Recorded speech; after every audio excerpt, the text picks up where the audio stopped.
are you? We're okay. It's getting cold in England though now. I've just gone and put another jumper on. Oh, really? Yeah. Winter is coming. It's autumn now, but winter is starting to come. So as time goes on, you'll probably see me wearing more and more clothes. Yeah, that's not easy at all. Excellent. Okay. Okay, Lydia, we still need to do some more work on the assignment. Well, yes, and we will be doing more work, Lydia. But I've looked at yours this morning. It's a good start. All about the reservoir in Freetown. Yeah, so I've looked at that, but we can talk about that this afternoon. So don't worry. Yes, there is more work to do on the assignment because there'll be more work to be done in preparation for your Friday presentation.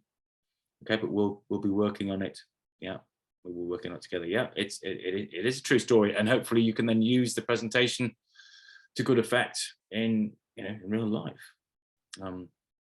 Excellent. Okay, so we have 5 of you here, so we're still waiting for a few, but that's fine because they can join us when they're ready, because the first bit is just basically a bit of admin, a bit of recap, so we won't get into the actual new stuff for a few minutes yet, so we can press ahead. Okay, so this is session 2. So lesson 2 kicks off session 2, and session 2 will include this lesson, but also the one-to-one sessions as well, which will be this afternoon. Okay. The lesson brief, technology check. I think we're all fairly happy with the technology now, but let's just have a quick look at the app workbook. A quick look, who has downloaded the app workbook? Let's have a look. Well, we have 4 people who've downloaded the app workbook. Oh, and in fact, you're oh, except for Tidiane, who isn't here yet. Anna, Edgar, and Lydia. Yeah, excellent. Thank you very much. Others, it's a resource. It's a resource for you. Please download the workbook. It's something which you can use during this course, but thereafter, use it as you require. Okay, so please don't forget to do that. Module objectives, I won't go over those again, but let's have a look at what we're doing today for session 2. We are going to be looking at the basic principles of psychology in speech or presentations, and to that end we'll be looking at linguistic mechanisms and behavioral techniques.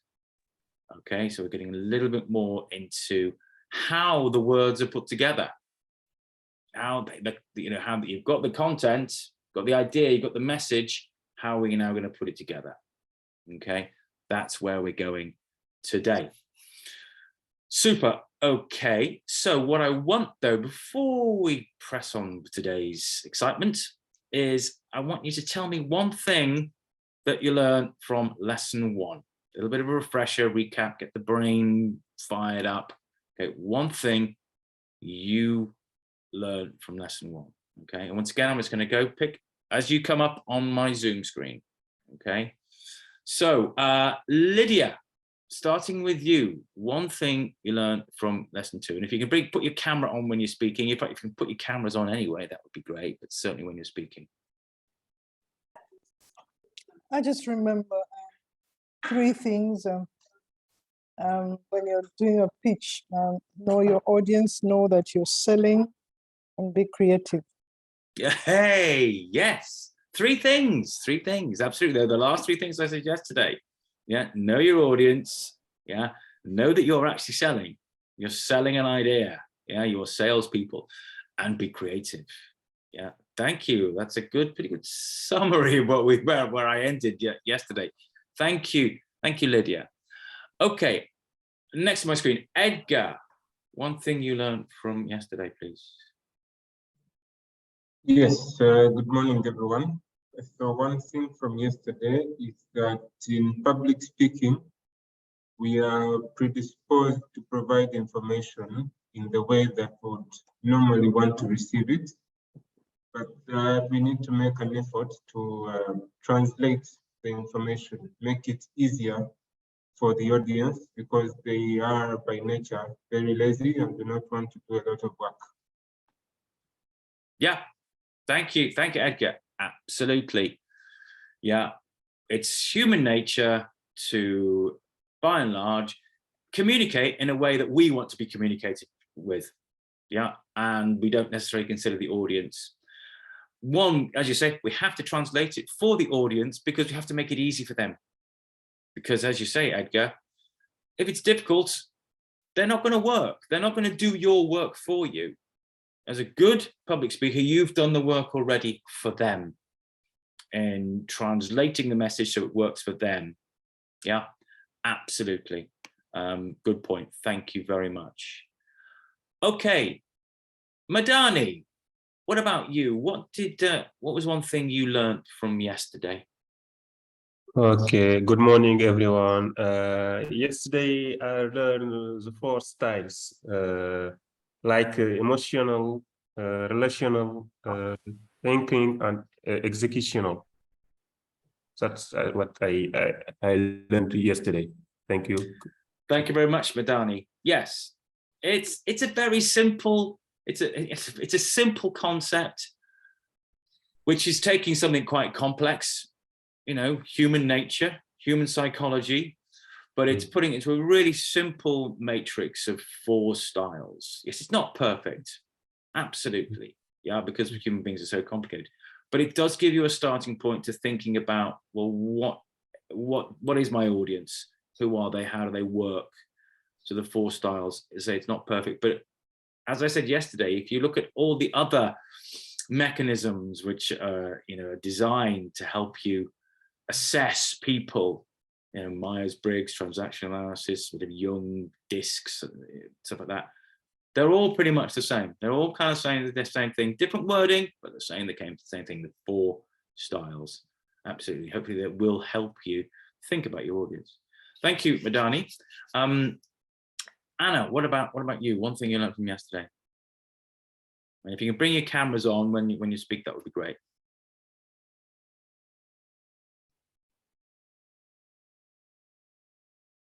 Anna, you there? Sorry, yes, I was, someone just came in my office. Yeah. So one thing you learned from yesterday. How to sell an apple. Excellent. Well, there you go. So, you know, if you ever choose to leave WFP and want to go into being a market trader, then this has been very helpful. Yeah. Exactly. What else? What else though? What apart from how to sell an apple, what else did you learn? Putting myself, well, sort of not make, when I'm trying to communicate something, not making it about what I want, but what about the audience is going to, what I want the audience to do. Yes, that is very important. The objective. Yeah, defining the objective, not in what you want to do, but what you want the audience to do. Yeah. You can message and speak all you want. I want to say this, I want to say that. Well, that's not the point about what you want to say. It's what you want the audience to do based upon what you say. So start from that end. Start from the audience end. It's the audience. You want them to do something. Yeah. I do bang on about it a bit, but I think it is very important. We do think about objectives like that. Yeah. It's a little sort of marginal gain, a little tweak, just turning it around. It's not about what I want to say. It's what I want them to do. Okay. So thank you very much, Anna. Vera, what about you? One thing you learned from lesson 1 yesterday.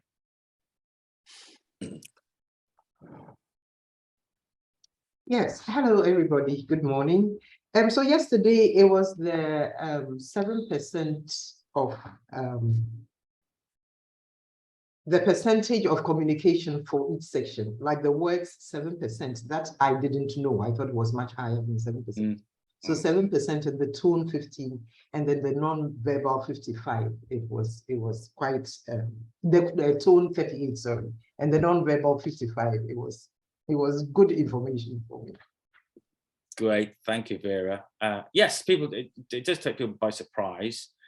And it's a vehicle for making you understand that there are several components to communication, and showing that nonverbal is huge.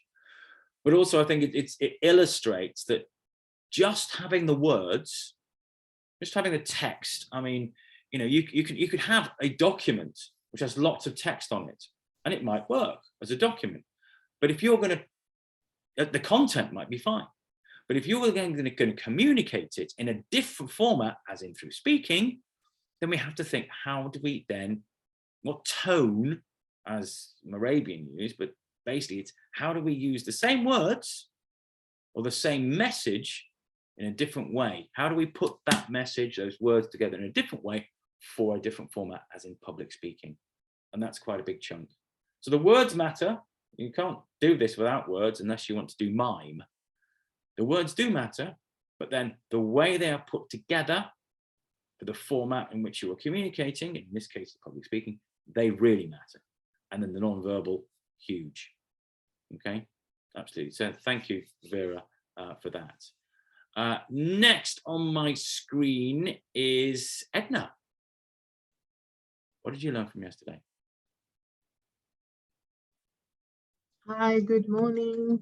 I learned a lot yesterday, but it was interesting to learn about the different types of people, because it helped me also to identify myself with one of those types of people, and also to understand the importance of planning and having clear objectives when before sharing the message, or structuring the message that we want to share with the audience. So it was important also to understand how to do it, and the importance of having a plan before sharing or designing or structuring the message that we want to share with the audience. Yeah. These Thank are you, the most Edna. important things that I learned yesterday. Super. Thank you very much, Edna. And you bring up a very important word, planning. I think one of the most important things I want to go away from this course is if your communication really matters, if it's a really important email, or it's a really important presentation, or a speech, or discussion that you're going to have with someone, planning, preparation and planning and practice as well, those 3 Ps. If you want it to really work, you're going to have to put time and effort into it. And unfortunately, many people say, well, we haven't got the time to do this. I go, fine, how important is it? Well, you know, if you're in front of donors and, you know, $7 million are at stake based upon you making a good, you know, performance, you have to invest the time. So planning, thank you very much, Edna. Planning is so important to make it really work. You know, we all think, oh, well, we can communicate. We communicate with our friends. We know how to talk. Actually, if you're doing it for really well and to a really big objective, plan it. Thank you very much, Edna, for that. What about Saidu? What did you learn from yesterday?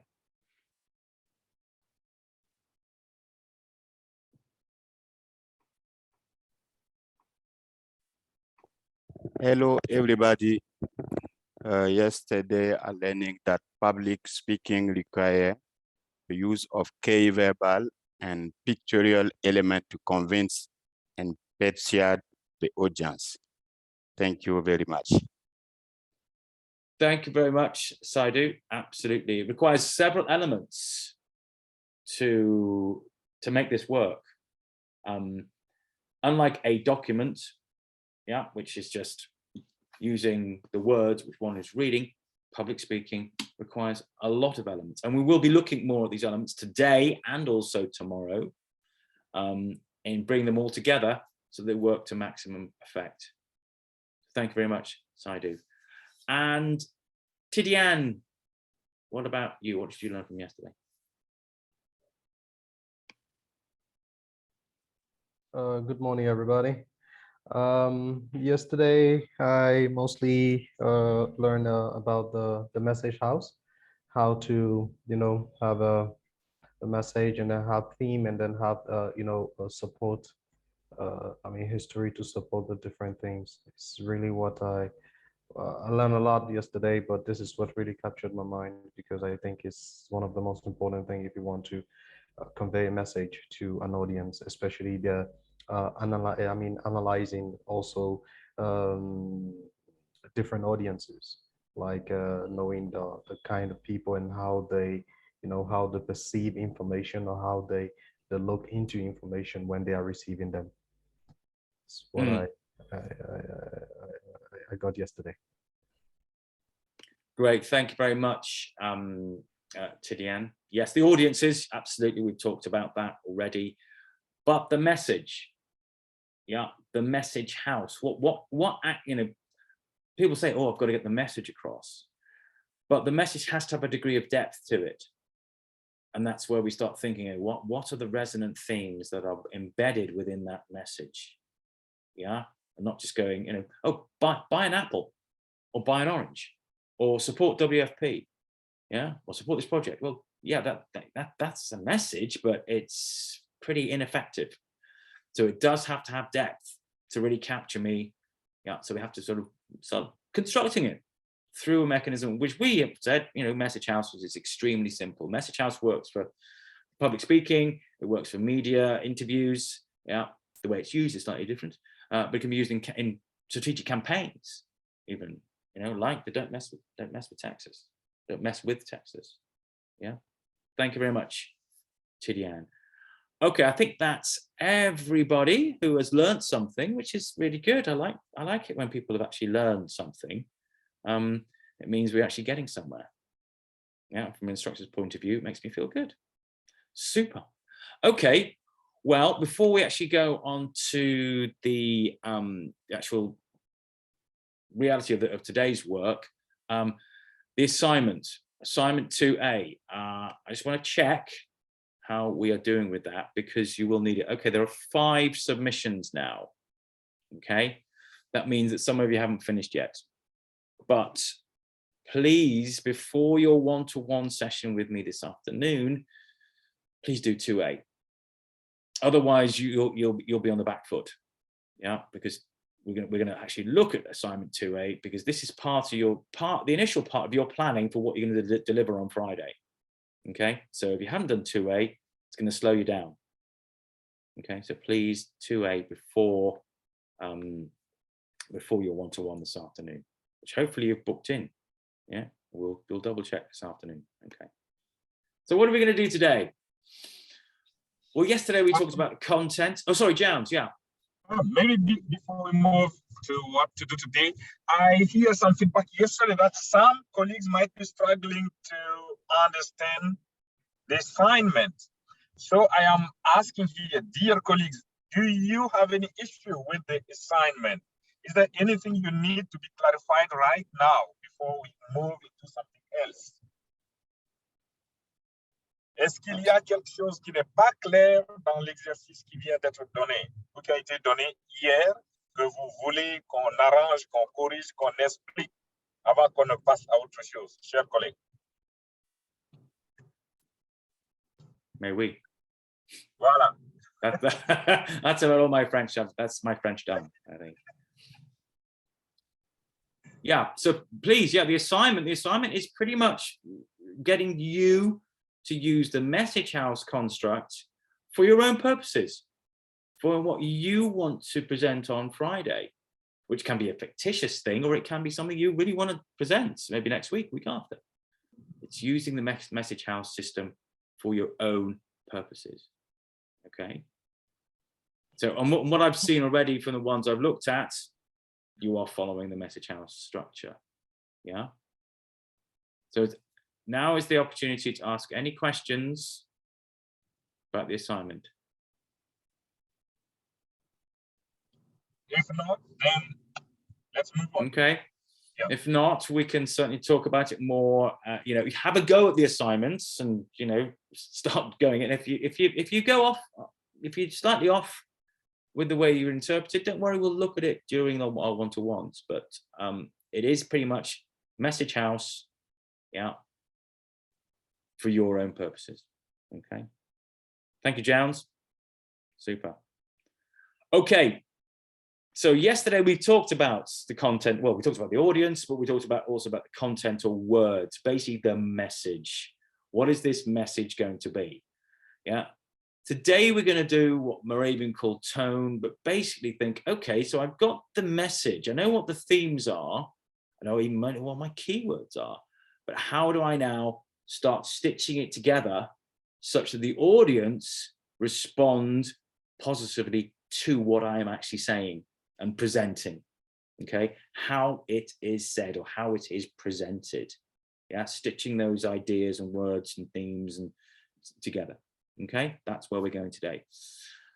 Firstly, we're going to look at, okay, so how do we make the language around our messaging, our themes, rich and engaging? Yeah, so the audience go, oh, this feels comfortable. This is a comfortable journey you're taking me on, yeah, during this presentation or speech. So the way we do that is we're going to use something called linguistic mechanisms. Okay. Now, firstly, I'm going to give you a case study, a little story. Okay, taking you back to the 1980s again, and also to the United States again. Okay, I'm going to take you back to the presidential election of 1980, where two candidates were vying to be voted in as president. Yeah.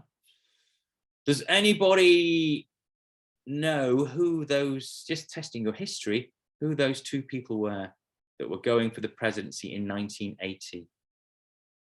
Can anybody remember, or are you far too young? Well, one of them was Jimmy Carter. He was the incumbent. He was president.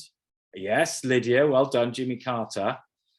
So who was the other one against him? Who actually became more famous? Can you remember? Not Nixon. Nice try. Not Nixon. It was Ronald Reagan. Yeah, who was an actor. He used to be an actor. So he was used to being in front of an audience. But during the televised TV debates for the presidential elections, each candidate could talk to America, as they do now. Yeah. And one of the questions they were dealing with in front of a live televised audience going across America was the US budget deficit. And the US budget deficit was $1 trillion at that time. And when it came to Jimmy Carter to explain the budget deficit, what are we going to do about it, off he went, and he talked about things like balance of payments, and trade surpluses, and foreign exchanges, all very good stuff. You know, all the economists were nodding and understanding all this stuff because he was actually very, very good at explaining this in terms of economics. But then it came to Ronald Reagan. And Ronald Reagan simply looked at the camera and said, I have no idea what $1 trillion is. No idea what $1 trillion is. But I do know, and he got out of his pocket, he said, I do know what one of these is, $1.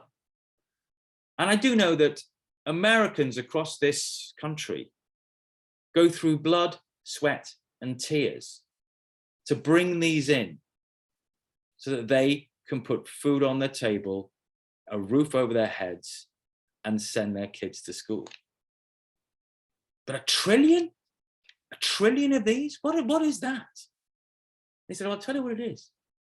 If I walked in to the Empire State Building and went into the first room on the ground floor and put one of these down on the floor, and then another, and another, until I filled that room. And if then I went to the next room and did the same, dollar after dollar after dollar, until I'd filled every single room on the ground floor. And then if I went up 77 floors to the top of the Empire State Building, filling every single space I could with a dollar bill, he said, that would represent $1 trillion. And he said, and that is what Jimmy Carter has left you with in debt?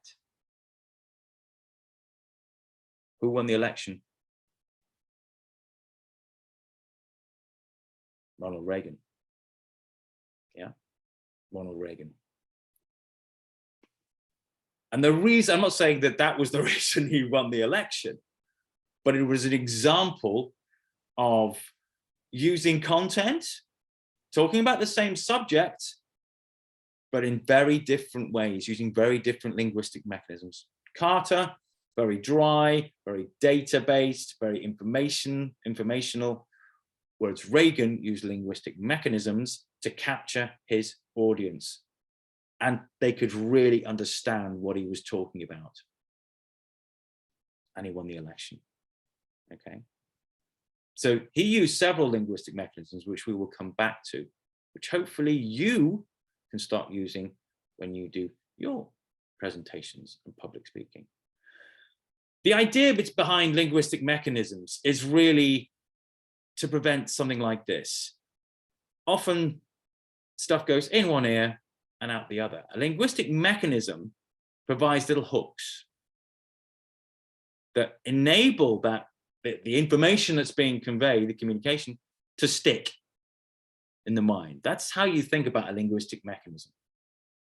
Yeah, that it sticks in the mind, it feels comfortable in the mind of the audience.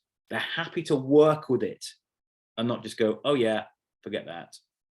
Yeah, it engages them in a way which just pure in and out does not. So let's have a look. I have identified, I think it's 11 linguistic mechanisms which you could all use. One of them's a little bit more tricky, but they could all be used by you. So we're going to go through these, okay?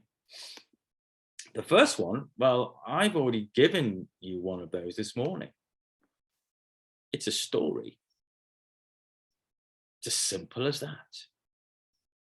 Human beings across the planet, across cultures, we all love stories. From the time we're little children until our deathbeds, we all love stories. It's what drama is, it's what poetry is, yeah, literature is. We love stories. So if you can use a story, yeah, to support your messaging, embedded within your messaging, I am more likely to listen. Because I like stories. You like stories. Everyone likes stories. So that's a simple one, stories. Think about how can I put a story, inject a story into how I communicate with my audience. The second one is rhetoric or rhetorical questions. Rhetorical questions. We have a tendency as human beings, if we are posed a question, we have to engage with it. Even if quickly we fully understand that we haven't got the faculties to answer it. If we are posed a question, we will at least try and address it. And we'll either answer it or we'll abandon it.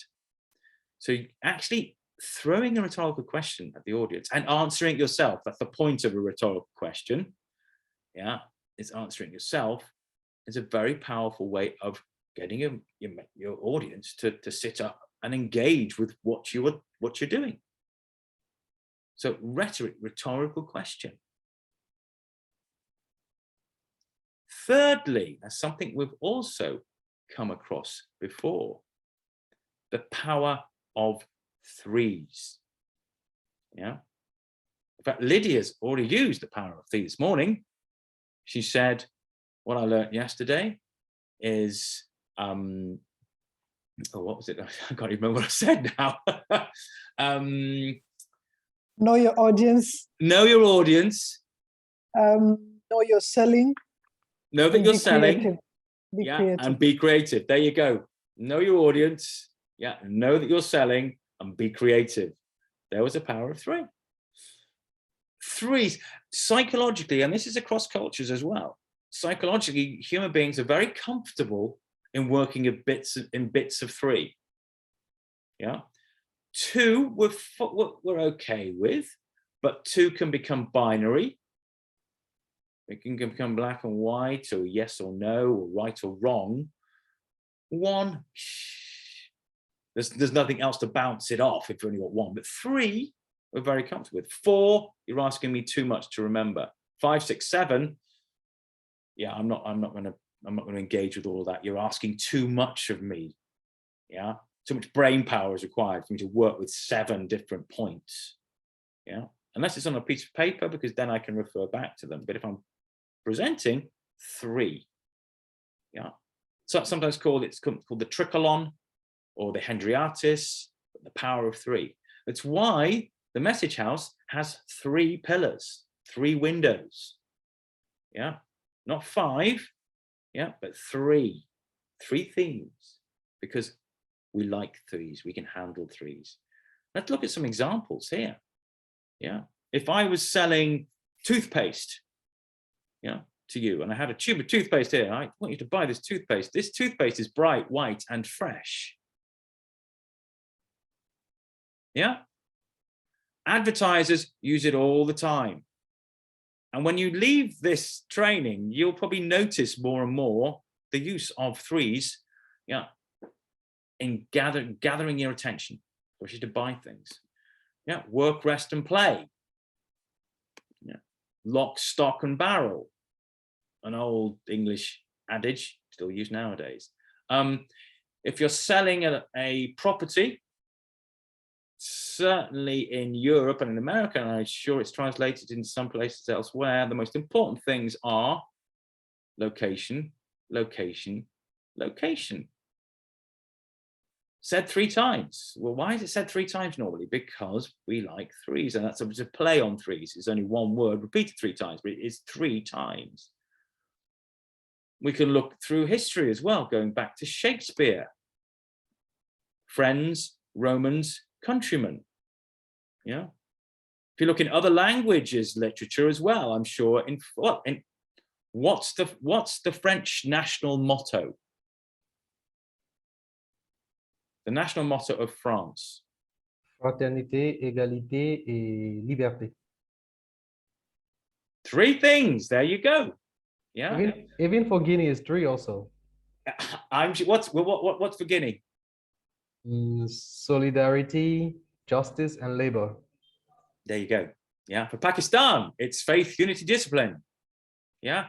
It's all over the place because it works. Yeah. Going back even more in history into Latin, I came, I saw, I conquered. Veni, vidi, vici. Yeah. So 3s. When you are presenting things, think about, can I use 3s? Yeah, I've got 3 themes, but even within those 3 themes, should I be presenting A, B, and C, X, Y, and Z? 3s again. Yeah. If we take it further into looking at how speech writing can adopt 3s, there's some examples here that I've brought up. Okay. This is Barack Obama, who we've already touched on recently, at Nelson Mandela's memorial service. And when the night grows dark, when injustice weighs heavy on our hearts, when our best laid plans seem beyond our reach. 1, 2, 3. Yeah, let's have a look at some more. Winston Churchill from the Second World War in praise of the Royal Air Force. Never in the history of human endeavor has so much been owed by so many to so few. 3s. Attributed to Benjamin Franklin, tell me and I forget, teach me and I remember, involve me and I learn. And it's all over the place. Cross-cultural, because we like 3s. So think about chunking in bits of 3s. Yeah, either through speech you've just seen or in a much more simple, bright, white, and fresh. Fast, flexible, forward thinking, whatever it is. Okay, we'll come back to that one in a minute. So 3s, the power of 3s. I want to see you use 3s. The next one is analogy. Reagan used this. Analogy is effectively thinking, it is like. Explain something in terms in which your audience can understand. Now, the reason I put water up here is the example I'm going to use is about, building of a water tower, a water tank. This new water plant will produce 400,000 liters per month. Well, what is 400,000 liters per month? Is that a lot? Is it a swimming pool? I mean, I have no idea. How many liters in a lake? I can't understand what 400,000 liters per month is. That's the same as it is like providing 20 liters per household in the town per day. Aha. Now it's in a context in which I can understand. Yeah. Reagan did it, $1 trillion. What is $1 trillion? It's a lot of money, but I have no idea what it really is. Well, it's the Empire State Building full of dollar bills. Okay, it's a lot of money. Yeah.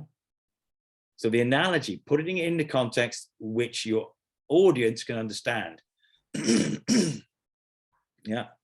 UN agencies are sometimes a little bit, can be bad at this because you often talk to each other using concepts which you're all very familiar with. But when it goes to an external audience, sometimes it doesn't translate. And you have to do the translation. It's again, egocentric communication. Get rid of that. Yeah. So water engineers might know. Yeah. Sorry, Jans. Yeah. Let me come in here to make it clear for some of my colleagues here. Donc voilà, pour les francophones, Jem est en train de dire un truc particulièrement important ici, l'utilisation des analogies ou encore des règles de 3 pour pouvoir présenter un certain nombre, la perspective, un certain nombre d'histoires pour que ton audience puisse mieux comprendre. Il vient de donner un exemple qui arrive très souvent dans nos opérations. Souvent, nous parlons entre nous, humanitaires, ou entre nos PAM, en utilisant des langages qui sont parfois difficiles à comprendre par une personne ne travaillant pas au PAM ou n'ayant jamais mis pied au PAM. Et donc, cet exemple qui est là, par exemple, this new water plant will produce 400,000 liters per month. C'est-à-dire ce point d'eau qui va produire 400 litres d'eau par mois. Il y a une manière de l'expliquer en utilisant, par exemple, une analogie. Cela correspond, par exemple, à fournir 20 litres par ménage dans une ville par jour. Lorsque tu mets cela dans un contexte et en fonction de ton audience, le groupe de personnes à qui tu parles, si tu es dans un village, si tu fais face à des bailleurs de fonds ou si tu fais face à des autorités administratives, en fonction donc du contexte et des personnes en face de toi, tu peux utiliser une analogie qui leur permet, qui parle directement à leur mémoire collective. Et alors, le message passera mieux que si tu te mets à parler rien que dans le langage purement PAM. Cela rendrait ta communication un peu difficile à comprendre. Et donc, il y a l'utilisation, par exemple, un groupe de 3 qui permet d'insister sur un fait, de présenter autrement une information, ou encore l'analogie qui permet de décrire autrement la même information pour qu'elle soit mieux comprise par ton audience. Voilà ce que je voudrais d'abord partager avant qu'on ne continue. Tiens. Thank you, Jans. Thank you. Yeah. As amazing, I understood quite a bit of that. maybe you can try. Yeah, maybe. Yeah, I am actually learning French. But it's very basic. Yeah. Thank you very much for that. Yeah, absolutely. So there you go. So that's an analogy. Yeah. So taking complex ideas and then putting it into a context that works for your audience. Okay. The next one is numbers. Obviously, you will probably use lots of numbers. Yeah. And explaining, metric tons of this, displaced here, number of beneficiaries here. But you can use numbers carefully for your own benefit. Yeah. If we look at that statement, that 88% is nearly 90%. Conventionally, that is a perfectly legitimate thing to say. Yeah. Mathematically, it's a perfectly legitimate thing to say. Yeah. What does the audience remember? They remember the 90%, not the 80%. So you've managed to, in the audience's mind, add 2%. But you've not said anything incorrect, but the audience will remember the higher number. Likewise, if you want to downplay your number, 62% is a little over 60%. Once again, that is a perfectly legitimate thing to say. Mathematically, it's correct, but the audience will remember the 60% if you want to downplay it. If you don't want to downplay it, you say 62%. But you can use the rounding up or down to the effect that you want. Bear in mind, you can't say that 67% is a little over 60%. No, you've got to be judicious about this and correct. Yeah. So, but think about it. Also, think about how comfortable is your audience in working with numbers? Often we will use percentages, but some audiences, especially maybe beneficiaries, may not be comfortable with percentages. So we have to think, okay, once again, we're communicating for the audience. We might have to think, okay, instead of saying 90%, say 9 out of 10. Because 9 out of 10 is a lot more easy to understand for certain audiences than 90%, which might be a concept which is difficult to grapple with. Okay, so think about the use of your numbers. Think about the use of your numbers. Okay. Next one is a souffle.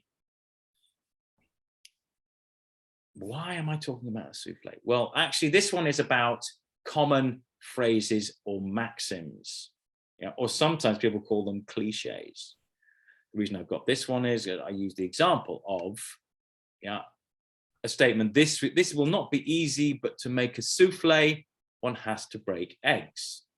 Yeah, just basically saying, we're going to have to deconstruct and change things a bit to make this thing better.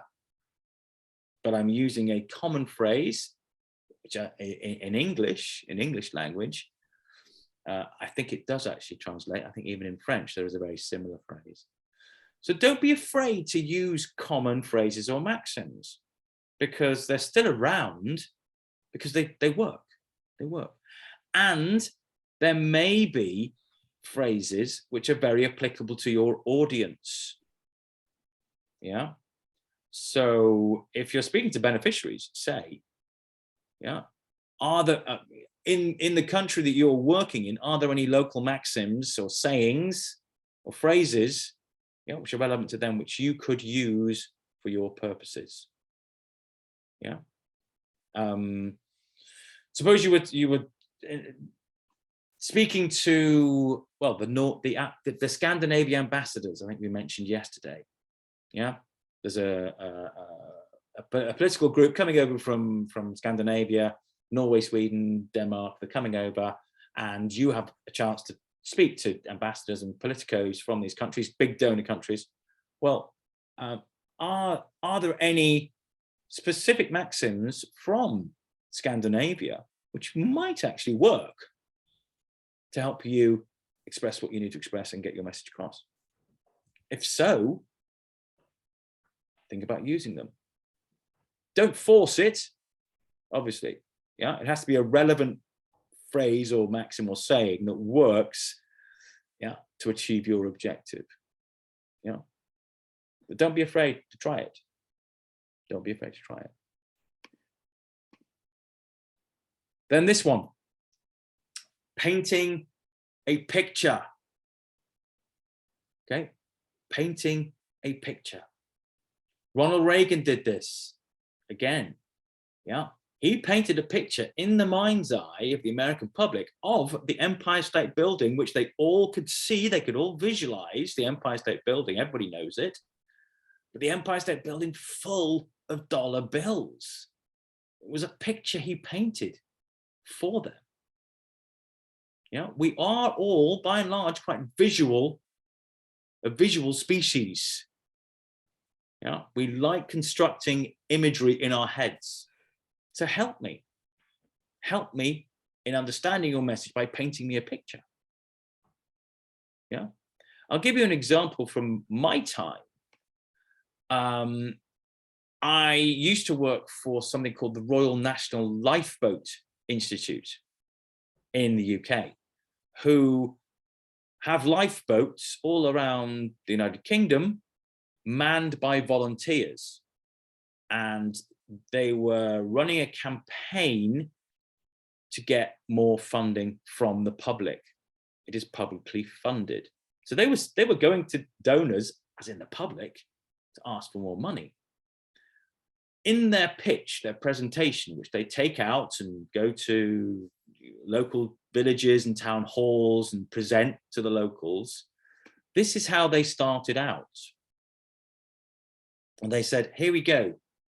This is what we do. Yeah, nice picture, really lots of information on there. Yeah, of all the lifeboats, yeah, where they are, some technical details. And that's what they had. That was their main image that they projected during their presentation, which was basically asking people to give them money. And I spent a bit of time with them looking at this to boost their pitch.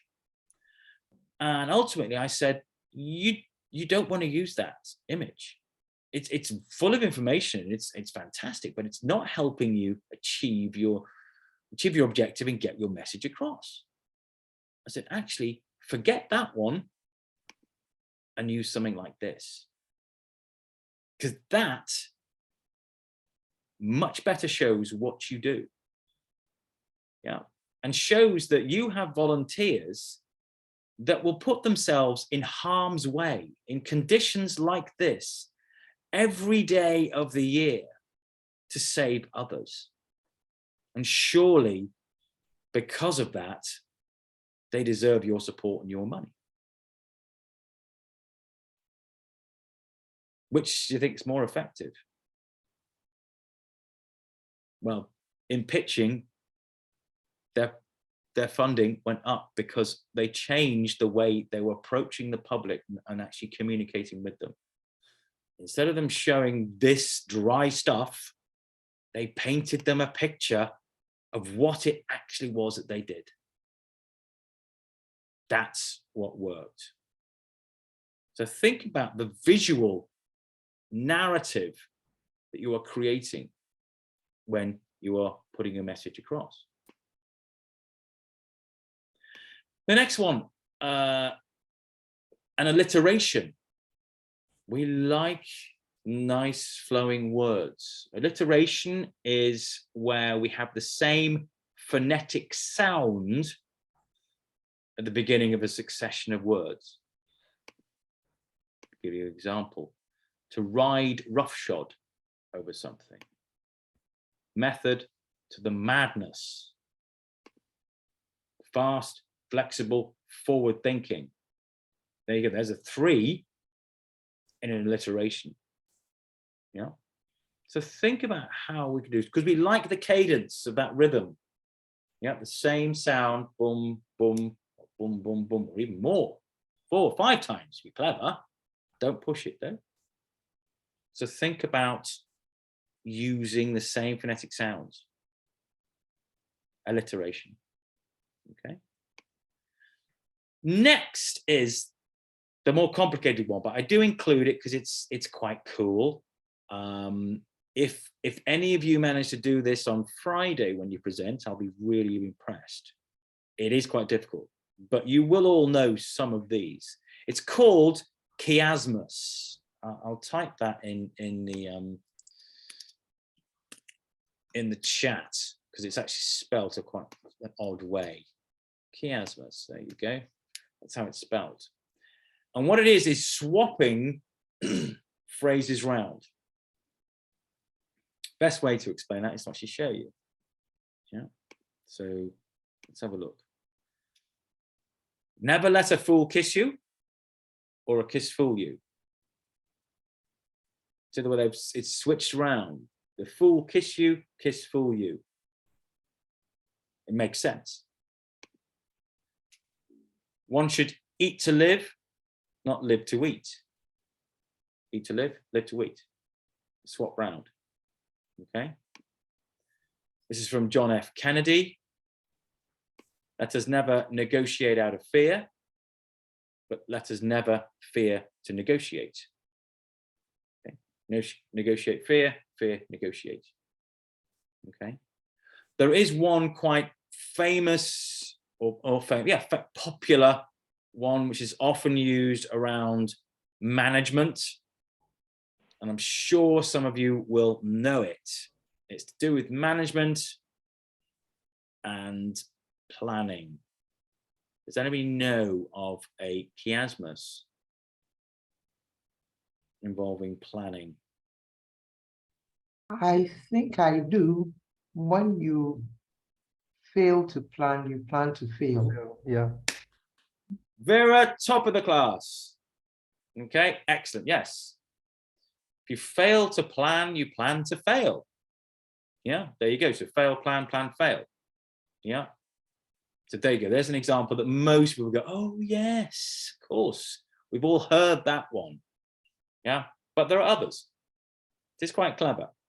Yeah, but it is quite clever and takes a little bit of thinking about. I don't expect you to come up with that, but I like to show it as an example. Okay, chiasmus. Then the next one, quotation. Quotation. There are many, many clever people who have gone before us or who are still around who have done some of this work for us and have brilliant quotations, which might be relevant to your case, to your message. Don't be afraid to use other people's quotations. I would say always credit them. You know, Winston Churchill said this, Barack Obama said this, yeah. But if these really good quotes really help you get your message across and achieve your objective, don't be afraid to use them. Yeah, some clever minds have already, you know, very clever speakers and orators and writers have already done a lot of hard work before. So don't be afraid to use those. Okay. And then finally in this lot is reiteration. Well, it's reiteration, then we're going to move on to something else which is connected to this specific person who does a lot of it. Anybody recognize who I've just brought up on the screen?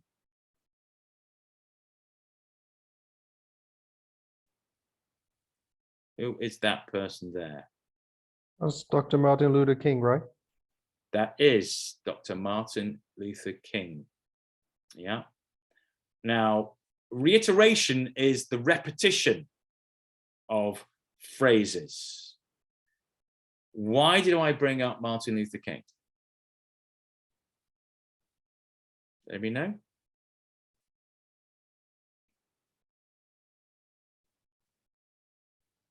Okay. Well, the reason may I? Yeah, maybe go. In referring to important public figure when maybe giving a message. Yes, true. Yes, he was brilliant at doing this. And Lydia is coming up with something here. Yeah. And you put it twice, Lydia. What did he do? Yeah. And then he said, what did he do? What did he say? Yes, there you go. Free at last. Free at last. Thank God Almighty, we are free at last. 3 times he said free at last. But what speech did that come from? Lydia, don't you answer, because obviously you know. What speech did that come from? What the speech is called? It's this speech. Does anybody know? I have a dream. I have a dream. Yeah, it's known as I have a dream speech. Yeah, from August 1963 at Lincoln Memorial. Yeah, when Martin Luther King came out and gave that speech, I have a dream. So he reiterated, I have a dream. He reiterated, free at last. He reiterated several times, several messages or several phrases throughout the entire speech. So reiteration, don't be afraid to reiterate your message, repeat or reiterate a key phrase. Yeah, because Martin Luther King did it, and if he did it, it's got to be worthy of consideration. And in fact, this Martin Luther King leads me on to the next section, which is, it is a linguistic mechanism, but I don't include it in my 11. But what I would say is, if you really want to understand very good public speaking, oratory, I would say it's worthwhile you spending 5 or 6 minutes of your time going onto YouTube and listening to that speech, because it's brilliant. It is absolutely brilliant. I've got books on this speech. Yeah, it is brilliant. And it's so good, we're going to look at it in a little bit more detail, because Martin Luther King used linguistics to also play with the senses, our senses. So we're going to have a little look at some of the text from this speech. And oddly enough, he almost didn't give this speech. He almost gave another speech. And only at the last minute did one of his good friends say, Martin, tell him about the dream. And it was literally on the day. Well, actually, as he was approaching the podium, he decided to give this speech he'd given in a small church a few weeks ago. But that's by the by. Let's have a look at some of the text from his speech, what I mean by playing with the senses. I'm not going to play it now. You can go and do it on your own, but I'd say great oratory. Here you go. So playing with the senses. So the bits in red that I want to concentrate on, yeah. A lonely island of poverty in the midst of a vast ocean of material prosperity. What he's playing with there is the visual. Yeah. He's constructing this concept in the mind's eye of this vast ocean of prosperity and a lonely island of poverty in the middle of it. So he's playing with the visual sense here, creating a bit of a visual narrative, yeah, which you've already talked about in Paint Me a Picture. But he goes further, he plays a little bit more. Once again in the red. From the quicksands of racial injustice to the solid rock of brotherhood. Yeah, the quicksand, sands which just flow through your fingers. Yeah, soft sands through the solid rock of brotherhood. The tactile sense, the sense of touch. He's playing with it there. Yeah, he's playing with the audience's sense of touch. Yeah, through words. Through words. This one. Let us not seek to satisfy our thirst for freedom by drinking from the cup of bitterness and hatred. That's the sense of taste. Yeah, thirst, drinking. Once again, he's playing with the audience's senses. This one here, a state sweltering with the heat of injustice, sweltering with the heat of oppression, will be transformed into an oasis of freedom and justice. He's playing with the sense of temperature here. The heat and the coolness of an oasis. Yeah, the hot and the cold. He's playing with that. And this one I love. This one I love. What I want, I can't really tell whether you're doing this or not, because I can't see you, because you're not on camera. I don't know whether you're going to do this, but what I want you to do is close your eyes and listen to my words, and then I'm going to ask you, what does it make you think about the person I'm talking about? Okay, so close your eyes. Having his lips dripping with the words of interposition and nullification. Having his lips dripping with the words having his lips dripping. The person I'm speaking about, just through listening to those words, is this person a nice person or not? You can open your eyes now. Well, you still haven't closed your eyes, but is the person I'm talking about nice or not?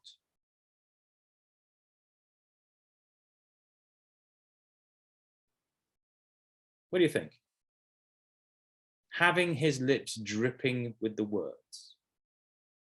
Am I talking about this his? What I'm talking about, a nice person or not?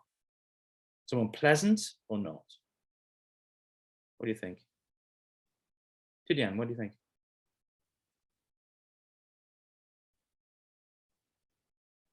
You're on mute.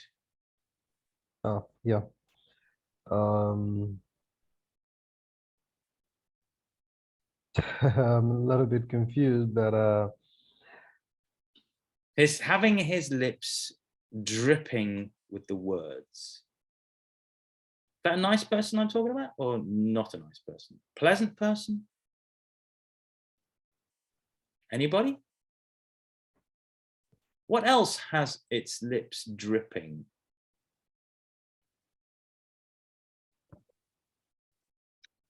I think dripping is the image of blood. I don't know. Blood? Oh. Okay. I don't know, but I Yeah. thought that the nullification, because of the nullification word, I said he's not a nice person. Okay, but I didn't say them, but that's fine. But you said the lips dripping reminds you of possibly blood. Yeah. Okay. What else might it remind you of? Anybody else?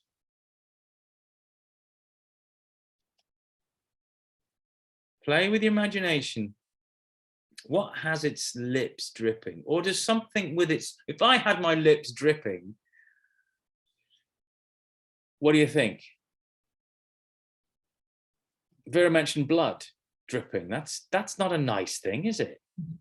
Blood. Vampire? Bat? Vampire bat? Blood dripping? What about dog?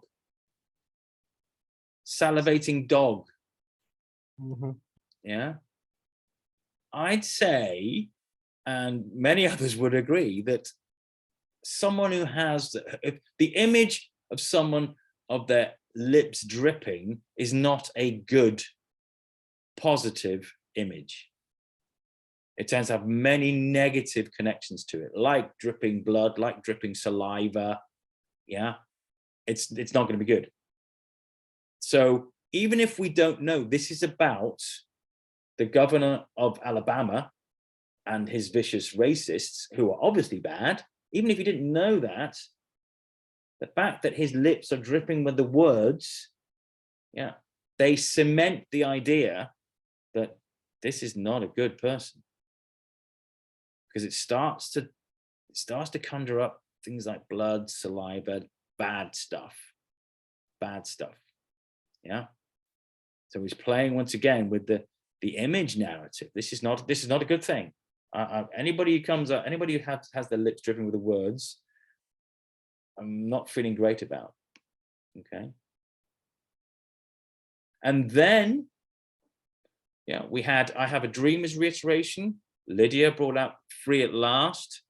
Also, let freedom ring. Let freedom ring. Let freedom ring. Another, yeah, reiteration, which he used. Yeah.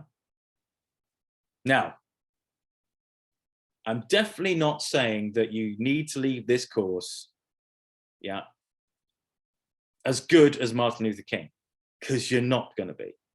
Yeah. I'm not saying you have to go and be as evangelistic and dramatic as Martin Luther King. But what I am saying is some of these ideas, not only the linguistic mechanisms pure and the playing with the senses through linguistics, these are all things you should aspire to. These are tools which you can use to make your public speaking much more engaging. Because once the public's engaged, then they're open to be persuaded. If they're not engaged, you're not even going to persuade them of your case. So these are all things you can consider. Okay? But just as a thought exercise, I found this somewhere a few years ago. I think it's very interesting. Can you imagine that poor young Martin Luther King, instead of being born when he was born and doing what he did, and unfortunately dying for what he did, but he was born much later and ended up working in a United Nations agency. Can you imagine what he might try and do nowadays? He might try a PowerPoint presentation in which he was mainstreaming interethnic inclusiveness. He might have some nice graphs of dreams and implementations. He might have some bullet points on mainstreaming individual dreams, let freedom ring approach. Yeah. Geographic implementation of this approach, some bullet points. Yeah, a nice map. Yeah. He might operationalize what he wants. Yeah. He might include ethnic groups, Black men, white men, Jews, Gentiles, Protestants, Catholics, all of God's children. And he might have main points going forward. I'm sure you've probably seen many PowerPoint presentations like that can be soul destroying. And this is an example of how you could take the 5 or 6 minutes of wonderful oratory that Martin Luther King delivers and destroy it utterly by taking all that good stuff out and just thinking this is a good way to convince people. Because obviously it's not. And tomorrow when we look at actual visual aids, hopefully you'll start appreciating that linguistic mechanisms and clever visual aids, then you can get somewhere and start achieving your goal. Okay? So they are linguistic mechanisms. Yeah, just to reiterate, to go back, there they all are. Story, your rhetorical question, your power of threes, your analogy, the use of numbers, common phrases or maxims, painting a picture, alliteration, chiasmus, if you're clever, using other people's quotations, quotes, and reiteration. And as we've seen through the king of reiteration, you also have the ability to play with the senses. Yeah, the sense of taste, the sense of the visual sense, the sense of touch, tactile. Yeah, heat. You can play with those senses as well. Yeah, as Martin Luther King did. So that is linguistic mechanisms. And please do not think that this is the way ahead, because it's not. It really, really isn't. That's how you destroy fantastic oratory, by thinking, I'll put it on bullet points on a PowerPoint screen. Okay, so with that, have you any questions or comments at this point? Anybody?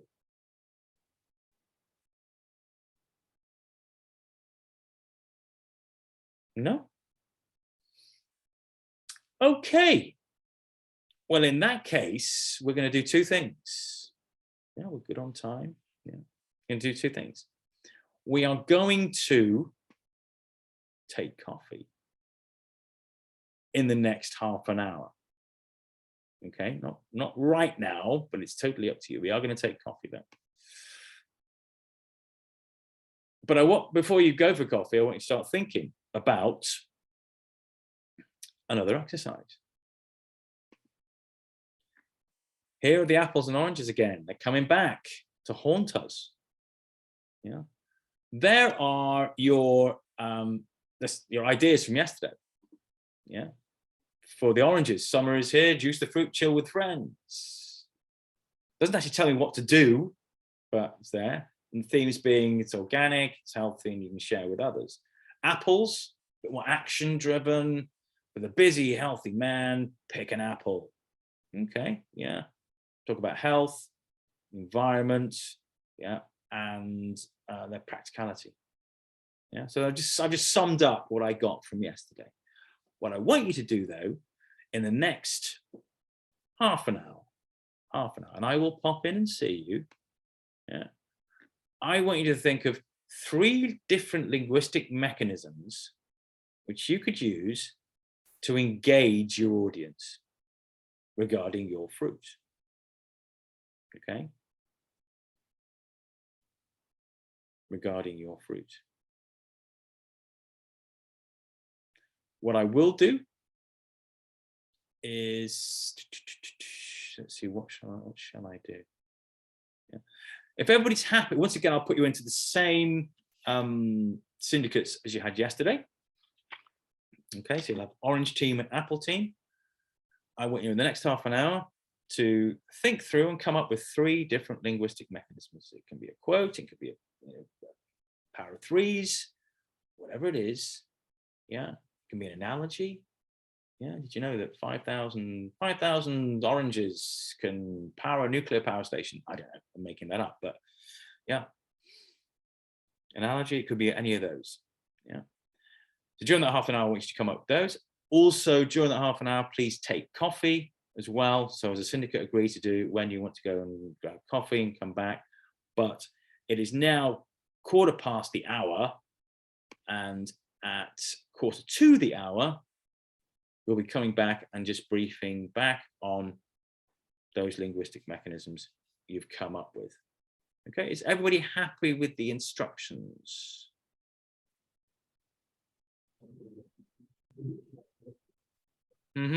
Yeah. Right. Just wondering, Yes. Jim, if you could just flash them on the screen so that we Yeah. could take What pictures of them. Yes, absolutely. What I'll do is I'll put them back on the screen, but also I'll try and share the screen with you. Okay, so there they are there. So take a snapshot of that. They're in the app.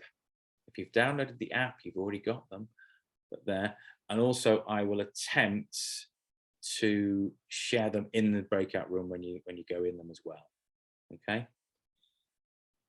So, yeah. Yes, no, this is, I'm struggling a bit with downloading the app, but I would have to slip out maybe about 10:30. I just wanted to. Oh, okay. For how long, Vera? For the rest of this morning. Right. Okay.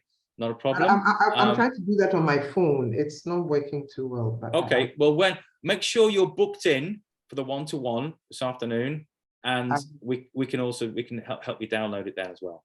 Okay. Yeah. Super. Okay. Thank you, Vera. For the rest of you, yeah, Anna's having to go out, but might join back later. The rest of you, I'm going to just set up your breakout rooms now. So 2 assign manually. And we had room 1. We had the orange team. Amos isn't here. Bintu isn't here. Danny is here. Tidiane is here. And Vera is here, even though Vera's only been here for half an hour. Let's see. So Edgar, Edna, Lydia, and Saidu, you're in the orange team. Okay. So I'm going to let you go. I'll be popping into the rooms to see how you're doing. Yeah, but basically half an hour, 3 linguistic mechanisms. Just come up with, a phrase which catches this, is a maxim that works, or is a quotation that works, or is an alliteration that works, or a story about an apple. Yeah. Paint me a picture of what apples mean or oranges mean. Okay. Creativity. Lydia pointed it out this morning. Creativity is what we're after. Okay. So I'm going to open the rooms now, and I will hopefully share this picture you've got on the screen now, but hopefully you've taken a picture of it as well. And I'll see you very shortly.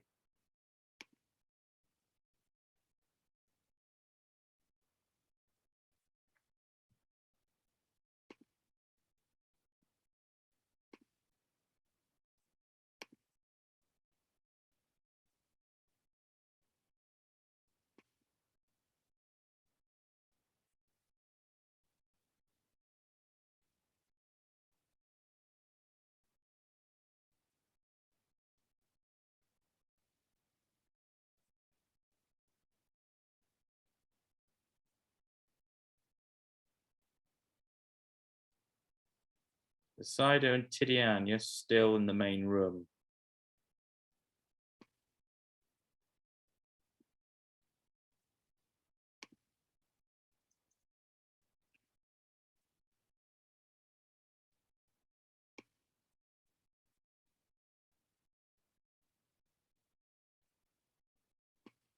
Sido and Tidiane, are you still there? Oh, Tidiane's gone. Sido, you can join your room. And Jones, are you there?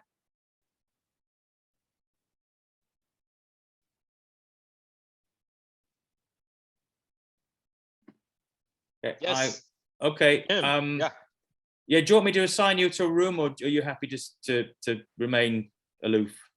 Well, I will take advantage of this time to just take a quick look at my other things here. Yeah. Okay, that's fine. No problem. So thank you. I will join you when you're back. In the, okay. Yeah. Yeah, we're going to be at least half an hour. So yeah. Thank you. Yeah. Okay. See you later. Or yes. Why don't you assign me to the Saidu's room? So if there's any need for clarification, I can help them. Okay, I'll do that. Yep. You're going into room 2. Super. There you go. Thank you.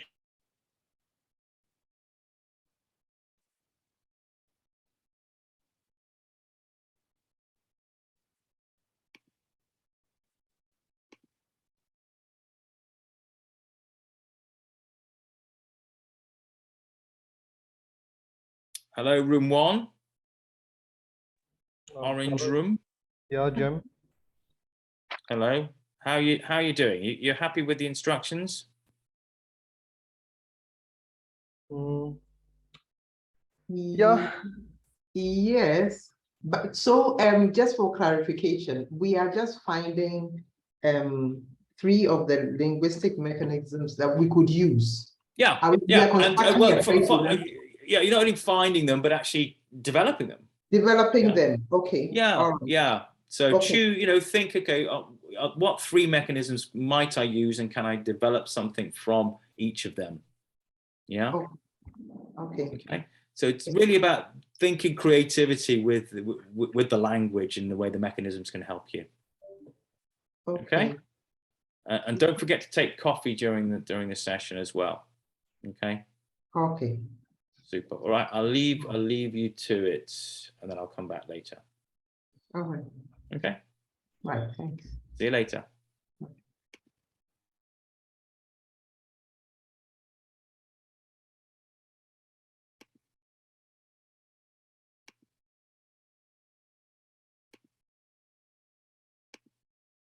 I'm going to turn on my camera. If anyone needs some coffee, then I have some here. You're most welcome to get it in Dakar. Great, thank you, Jones. Delicious. Okay, how's Team Apple doing? Are we all happy with the instructions? Yeah. Well, it's the instructions are clear, just that it's a rather difficult assignment for an Apple. It's not. Come on, it's about thinking creatively. Oh God, do you prefer the orange? Or what? Yeah, I've got to admit, the orange is a little bit more. No, you just think creatively. Come on. Yeah, you can still do something with the apple. Yeah. But I did find a quote about an apple, a quote by Martin Luther. Oh, by Martin Luther himself. Okay. Yeah. Is it a quote that'll help me buy the apple? Well, I'm still thinking about that. It says, spare the rod and spare the child. That is true, but beside the rod, keep an apple to give him when he has done well. Yeah, yeah. Not very compelling, right? So it's a little bit soft, isn't it? It's a little bit Yeah. soft, yeah. Lydia, what you got your hand up? What do you think? Yeah, I was wondering if, given how many we are in the group or how few, if we could just all think about something along that list, and then we bring it to the group. Yeah. Because it requires some thinking. Yeah, absolutely. reflection. I really don't mind how you Just do a it. suggestion. Yeah. Just a Why suggestion. don't you just take 15 minutes each, get Yeah. coffee, think Pick up about one of the themes. one of the themes, come back in the last 10 minutes and present to each other, decide which ones are good, and then we'll come back and have a look at them as an entire group. Yeah. Okay. That's cool. All right. Well, I'll leave you to do that. I'll come back and see you in about 10-15 minutes. See how you're doing. Okay. Super.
Hello, Team Orange. Are you there? How are you doing? Yeah, we decided to go on coffee break and then come back to work. Okay. Okay. So you're having coffee now, yeah? Taking a break Yeah. now. Quick. Okay, that's fine. All right, I'll come back in a few minutes. Super. Okay. Thanks, Didiane.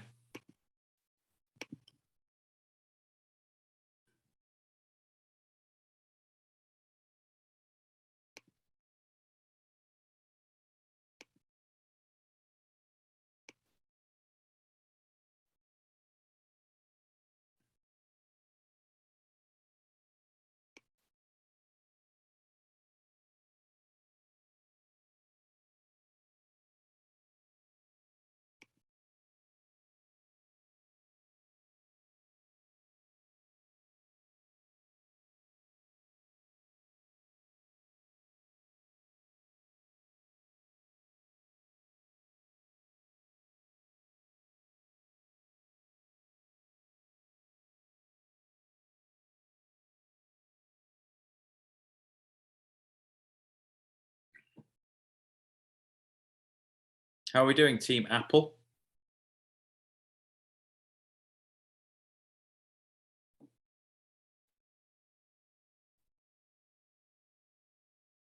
You're still on your coffee break. Fair enough.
Hi, team. Are we there?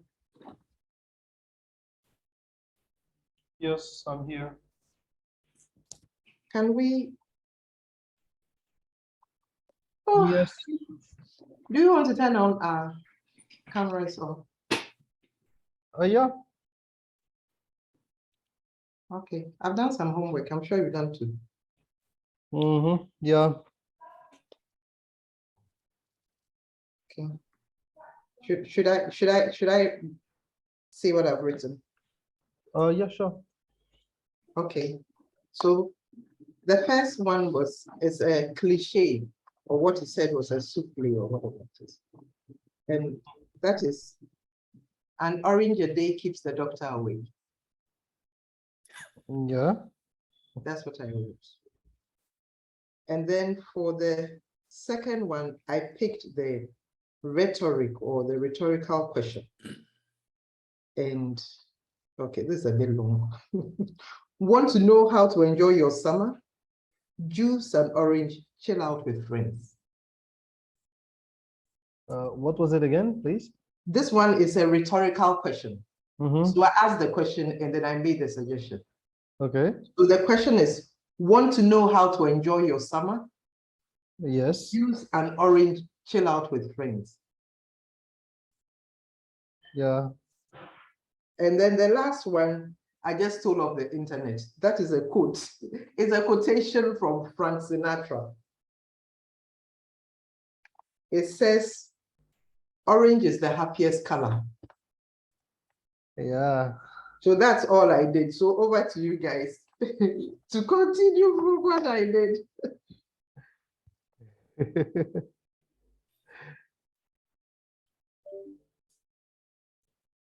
I'm now asking myself if I could do better because Oh, I'm sure you could.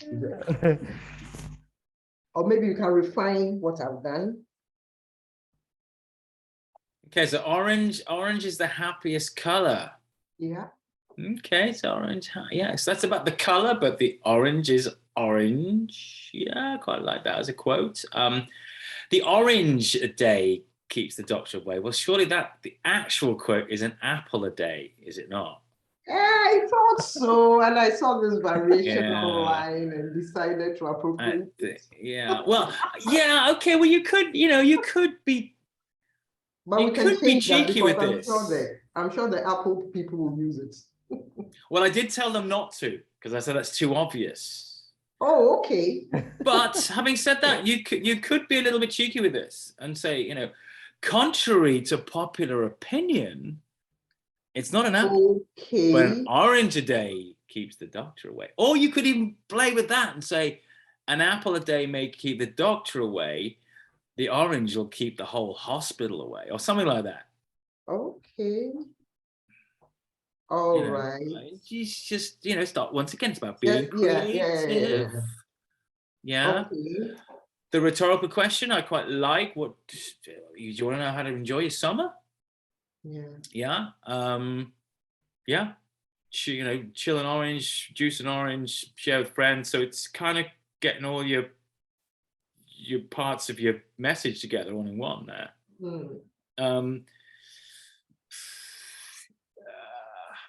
Do you want it? It's a little bit soft.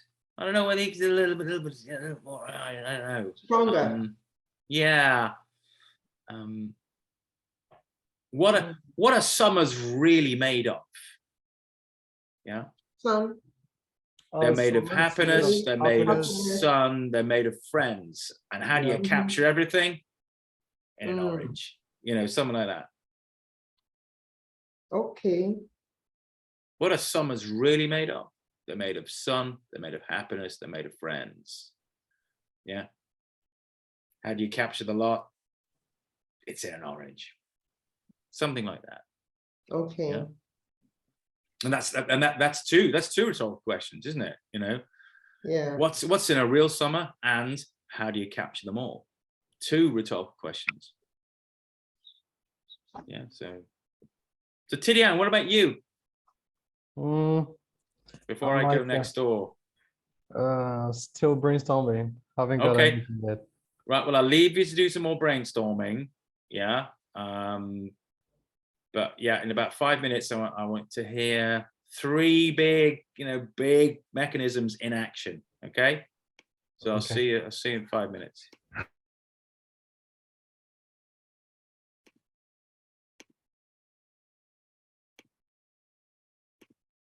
Good examples.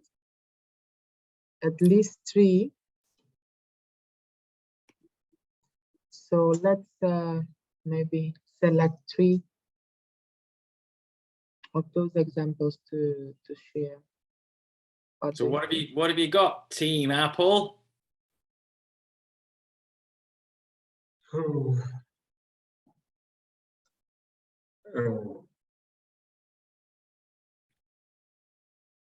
Lydia has her hand up. Lydia, you got your hand up. Yeah, Lydia, you got your hand up. Do you want to come forth with what? Great. Brilliant. Like they say, that was an old hand. I've been writing down a few things. Sorry, that was an old hand. Let me put it down. So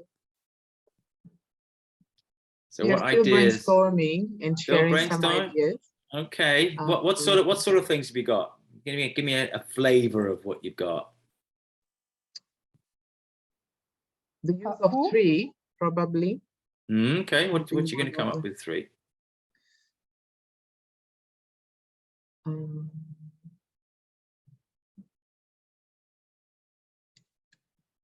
Is it suggest clean, crunchy, and cool? Oh. Less messy, more healthy, less costly. Oh, okay. What's clean, crunchy, and cool? Okay. I like that. Clean, crunchy, and cool. And less messy, less... More healthy and less costly. Okay.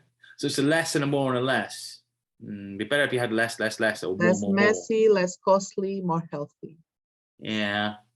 Yeah, that's okay. But you see what I mean? Would it be better to have a less, or a more, as opposed to less, more? Okay. You see what I mean? Okay. I'm being very fussy, but yeah. Okay, but I like that. I like the crunchy, cool, and what was it? What was it? Sorry. Clean, crunchy, and cool. Clean, crunchy, and cool. I like that. Okay. What else have we got? Lydia, Edgar? Use of common phrases. Yeah. Like an apple a day keeps the doctor away. No. I'm not having. That's too obvious. Jim, they are on the. We wrote them on this. We wrote them on the chat. Oh, okay. Let's have a look. Okay, so we got. It's a matter of maths. Apples has more vitamins. Oh, okay. Is that true? I meant, yeah. If true. If true, I'm not encouraging you to make stuff up. If we are really in real life, would have to say this if we have confirmed. Okay? Yeah. So I'm assuming we have confirmed. Yeah. And because it's a matter at this point we have. It's a matter of maths. Apples has more vitamins. Are you trying to get alliteration in there with matter, maths, and more? Yes. Yeah. I'm just desperate. Yeah, it's not really working, is it? Yeah. Yes. But having said that, you're clean, crunchy, and cool. That's not only 3, but that's actually alliteration as well. Another mechanism, use of paint a picture. Yeah. Paint a picture of it. Yeah.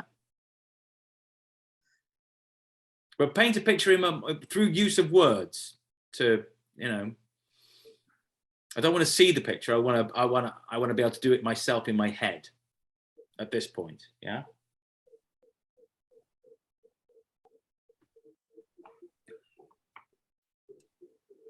Anyway, I'm going to have to bring you out of your rooms in a few minutes. So keep at it. I'm going to give you 2 or 3 more minutes. All right.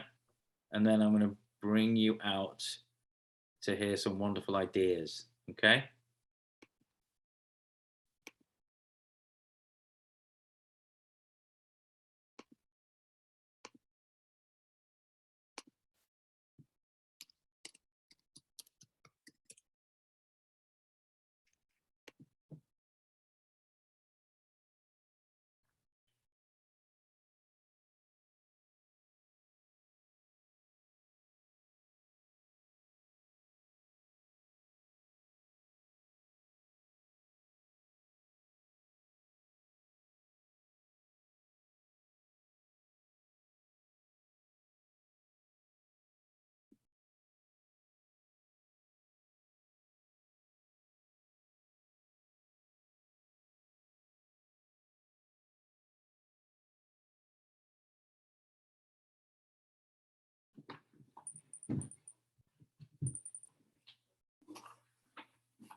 Here we come. Okay, everybody's coming in now. Okay. Just sort out my screen. Okay, we're a little bit down in numbers. There's various meetings going on and an emergency that Anna's dealing with. Anyway, we have the hardcore here. We have enough people from the apples and the oranges team. Okay, so let's start with Team Orange. Yeah, your creative musings from the last half an hour. Yeah, thinking about you making that language really work for you through the mechanisms. Let's hear some of the examples you came up with. All right.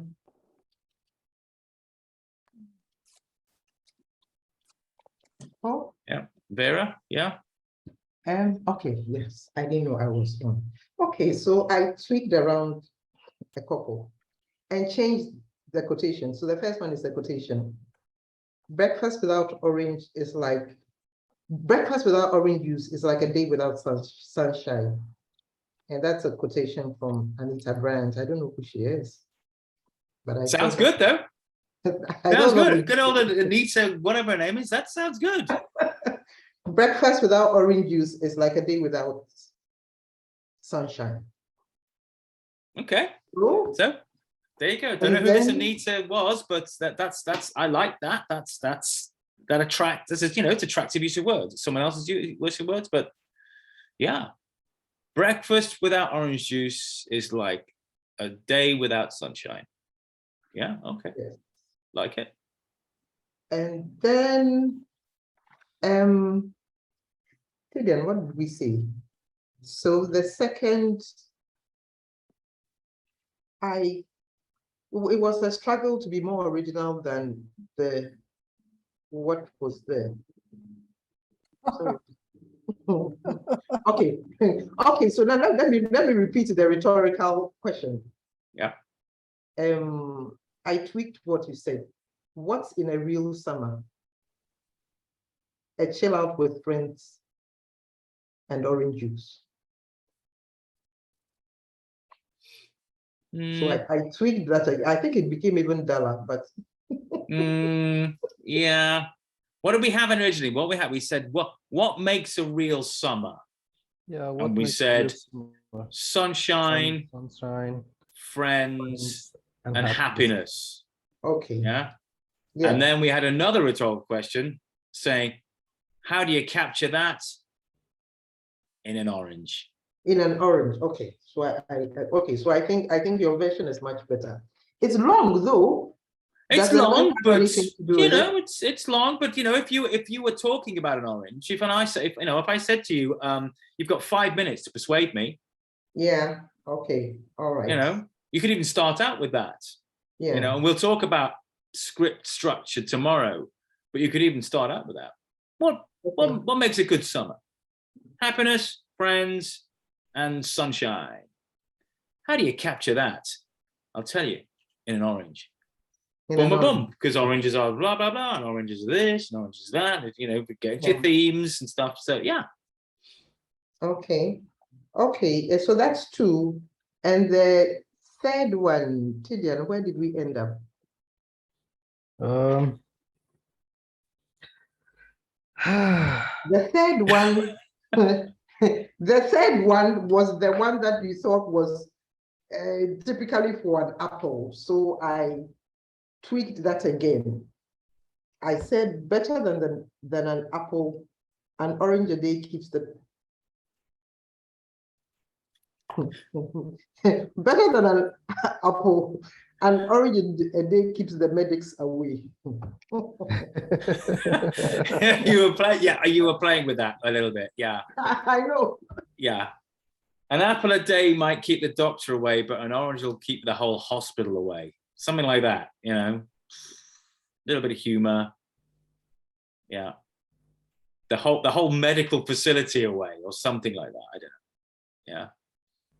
But okay, so there are 3 examples there of starting to be a little bit more creative, yeah, with your approach. Yeah. Let's face it, I mean, the rhetorical question, you know, what makes a good summer? Rhetorical question. Yeah. Happiness, friends, and sunshine. Well, there's a 3. Yeah. So you're starting to mix and match. Yeah. Mm-hmm. But you're starting to be a little bit more creative around it. Okay. What about, okay, let's go to the Apple team now. What did you come up with? Oui, bonjour. Apple team. That was Lydia, Edgar, and Edna. We had many options. We had, where's the crunchy one? We had a good one on, let me see where we began from. Clean, crunchy, and cool. Clean, crunchy, and cool. Liking then it. Then we had pick an apple, less messy, more healthy, less costly. And you said it works better if we had less, or more. Yeah, yeah. But yeah, you've got a 3 in there. It's a little bit clumsy of a 3, but you know, it's there. Yeah. But we also had a rhetoric. Imagine you had 2 minutes in front of the president to eat something quick and come back. Which fruit would work best? That's also just rhetoric. But really just. Yeah, I mean that's quite convoluted. So, you know, imagine you had time in front of the president. Well, I've got to get myself into that space before I even answer the question. So it's a little bit convoluted there. Then we had let the juices flow. Let the juices flow for the man, his mornings, his mind. And does it sell quite quickly? Say that again. So let the juices flow. Let the juices flow for the man, his morning, his mind. Oh, for the man, the morning, and his mind. Okay. Yeah, I'm not sure whether it works, but I quite like the direction you're going in with that. Then we had use of common phrases, and apple a day keeps the doctor away. Yeah, I'm not accepting it. You know, I'm not accepting it. Too obvious. Then we had a pick an apple, pick health, pick life. Okay, we changed from wealth to life. Pick an apple, pick health, pick life. But that I think also comes back to actually selling, more than putting things in mind, but actually selling. You're always selling, though. You're always selling. Any of these phrases are meant to attract me to that fruit. So you're always selling. So don't worry about that. You know. So then we had it's a matter of math. Apple has more vitamins, but that is if it's true that Yes, it's true. Yeah, I'm not. Can I categorically say now? I am not encouraging any of you to make stuff up. Okay. Yeah. And then the last one we had pick an apple, tasty, healthy, and cheap. Tasty, healthy, and cheap. Yeah. Yeah. Okay. Okay. Not bad. So it's obvious that Team Apple, you're very maybe keen. we can say pick an apple, tasty, healthy, and affordable. Tasty, healthy, and tasty, healthy, and cheaper. Yeah, cheap can be. Cheap. Yeah. Cheap can also be negative, as well as I see what you mean. Yeah, inexpensive. Still, it's part of our suspect or inexpensive. Pick an apple, tasty, healthy, inexpensive. So that's also our submission. Yeah. Okay. That's all. Yeah. Great. Okay. Well, it's obviously Team Apple. You're very keen on the use of threes and a little bit of rhetoric. Yeah. Yeah, I have heard of apples being the forbidden fruit. Yeah, from the Bible. So, you know, apple being, you know, because oranges are often seen as the exotic, and you can play with the exotic, the sun, the happiness, the, you know, the friends, different country, you know, heat. Apple, though, you can play on the forbidden fruit. Take a book, you know, because something that's forbidden is often quite attractive. You know, if you're not allowed to have it, then I want it more. So there's that, you can play with that. Yeah, you could play with green, the greenery of the apple. Yeah, orange is more obvious because orange is orange, but green, the green of the apple, is there something there? Green, local environment. Yeah, can I do something there? Yeah. Stories. I was just Yep. wondering. I just recalled that. What's that, Lydia? I couldn't remember whether you were relational or executional or anyway, it's sort of a stretch. That's just a comment. Well, it's, yeah, good to keep in mind all the way, actually. So I missed some of that. You were breaking up a bit. No, I was just saying that as I was doing my own thinking, I realized we had to go far back into who the audience is and Yeah. who are they executional, relational, and I can't remember what you were. Anyway, yeah. Make your judgment. You know enough about me now. I've been talking enough. I'm not going to tell you which one I am. You know, but yeah, you've got to go back to your audience. What actually excites your audience? Where are they coming from? The executional, relational, whatever. Yeah. Point about this is you start using language, you start using it creatively. Yeah, that's the point. Using these mechanisms. Okay, and so it's comfortable. The audience is engaged in the language that you are using, the way you're using that language. Yeah, that apples are, you know, cool, crunchy, clean, whatever it is. I come up. What were the 3 C's again? You know, 3 C's for. We had clean, crunchy, cool. Clean, crunchy, cool. Yeah, clean, crunchy, cool. Okay, so that's something. Okay, Tasty, that sounds healthy, good. and affordable. Tasty, healthy, affordable. Yeah. Okay. Starting to make it a little bit easier for me to process. Healthy, so tasty, healthy, and inexpensive. Yeah. But you start by using these little snippets. Yeah, be it a story, threes, numbers. You're starting to make it a little bit easier for your audience to process through and work with it.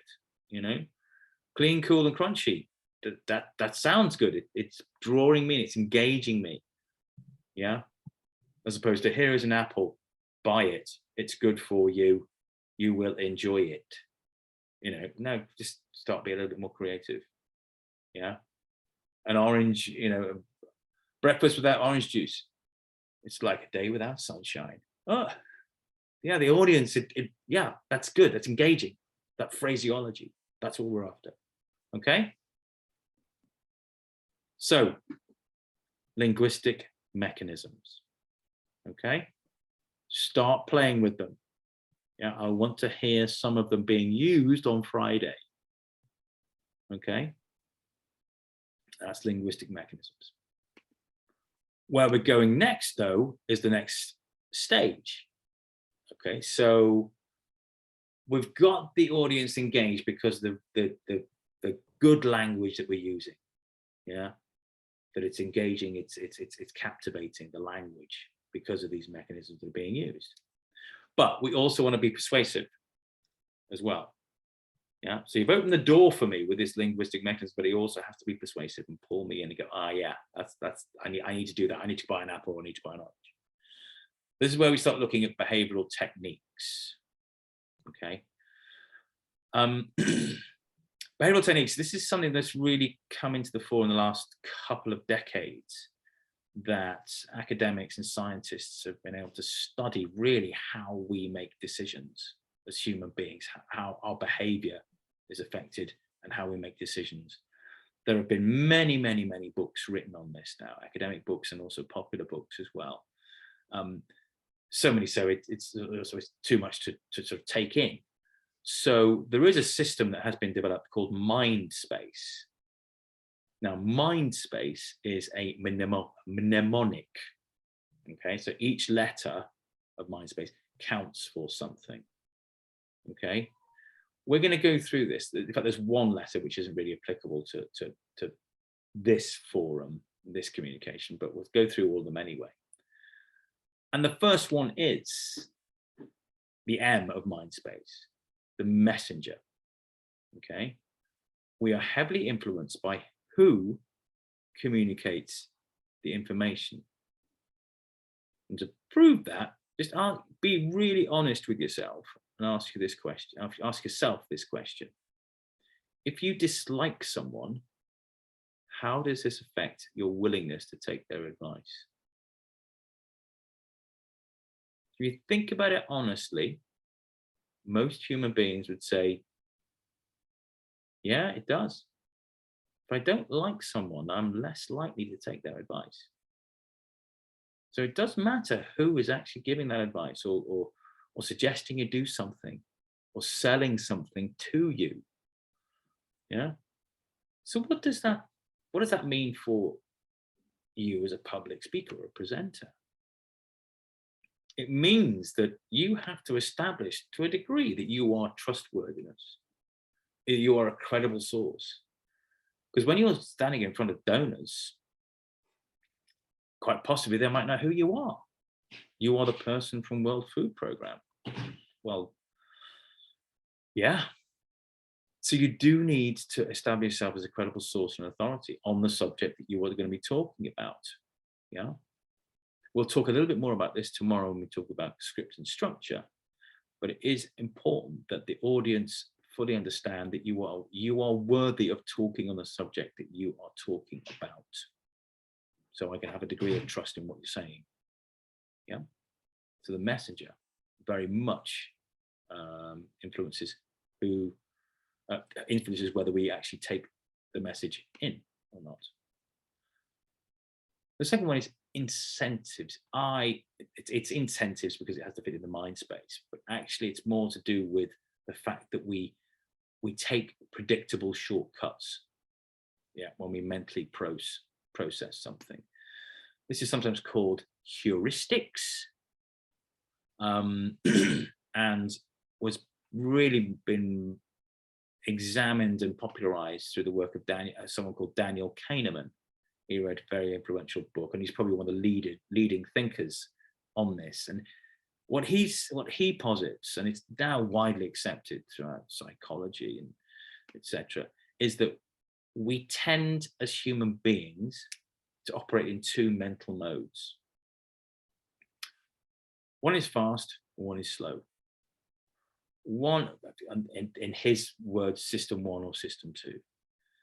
System 1 is fast, is where we tend to be all the time, where we're making instinctive, intuitive, automatic decisions all the time. Yeah, they're very rapid. It's pretty primary stuff. What you see is all there is, and you're just going bang, bang, bang, bang. If you imagine you are walking through a very crowded place, yeah, you are making snap decisions as you move around, avoiding people, deciding where to step. Yeah, you're making these decisions almost subconsciously. In fact, subconsciously, most of it. You're operating a fast, yeah, mode. Yeah, you're making shortcuts to go, yeah, do that, do that, do that, do that, do that, do that. You're not really analyzing why you need to go in that direction or that direction. You're just making quick decisions, boom, boom, boom, as you navigate a crowded marketplace. Yeah. However, system 2 is slow. Yeah, is when we are much more considered, much more focused. It demands more of us mentally. Yeah, slow. It's where we start analyzing things. Human beings don't tend to like to be there. Yeah, because it takes effort. It takes effort to stop and think and analyze things. Yeah, so we don't like being there. We want to get back into system 1, be fast. Yeah, that's what we tend to like to do. Okay, and to prove it, I'm going to give you a bit of a test. To prove that you will take shortcuts, I'm going to give you a bit of a test. Very simple test, okay?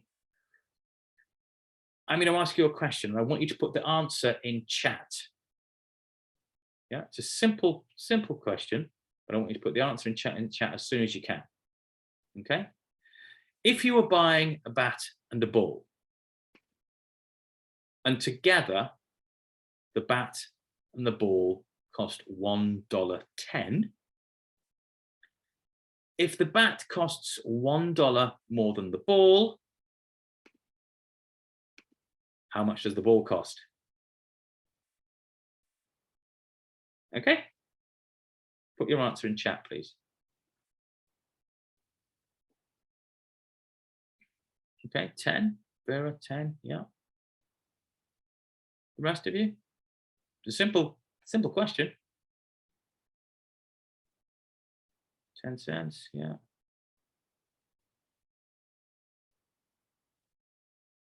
Tidiane, Edgar,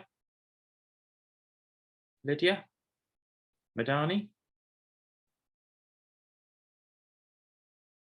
Okay, 0.1, so once again, 10. Same as the others, Edgar. Anybody else want to?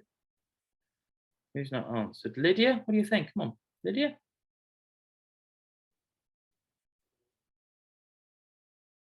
No? Okay. So anyway, so the the consensus is it's 10 cents. Yeah? 0.1 of a dollar, 10 cents, 10p, it's 10. It's not. It can't be 10. It can't be 10. Because, I'll prove it to you, it cannot be 10. If the ball costs 10 cents and the bat costs $1 more than the ball, the bat would cost $1.10. Which if you put them together is $1.20.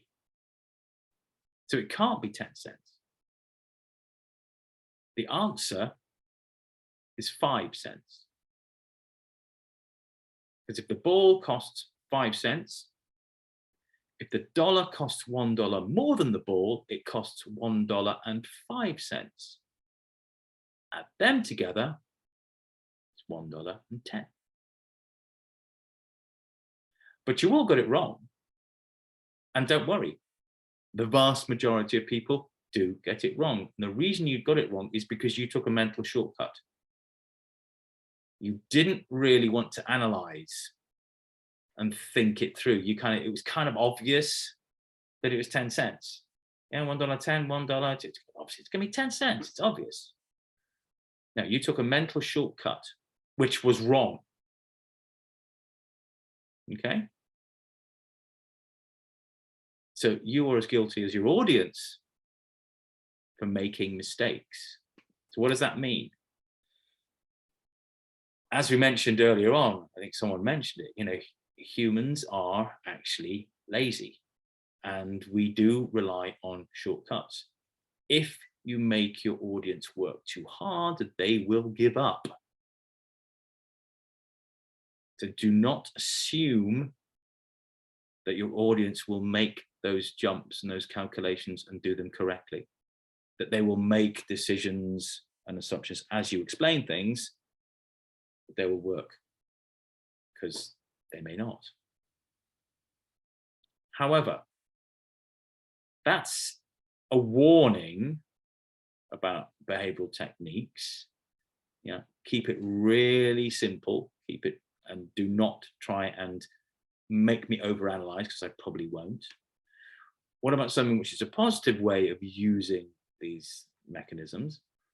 Norms. So we've done M, done I, now we're on to N, norms of mind space.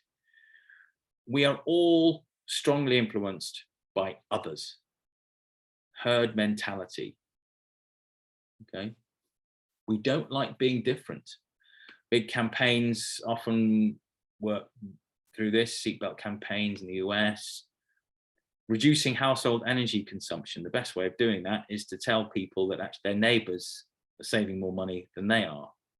Yeah. Prime example is if you travel around in hotels across the world, in bathrooms, in hotels across the world, you will see something like this. These signs saying, reuse your towel, you know, save the planet. Something like that. Yeah.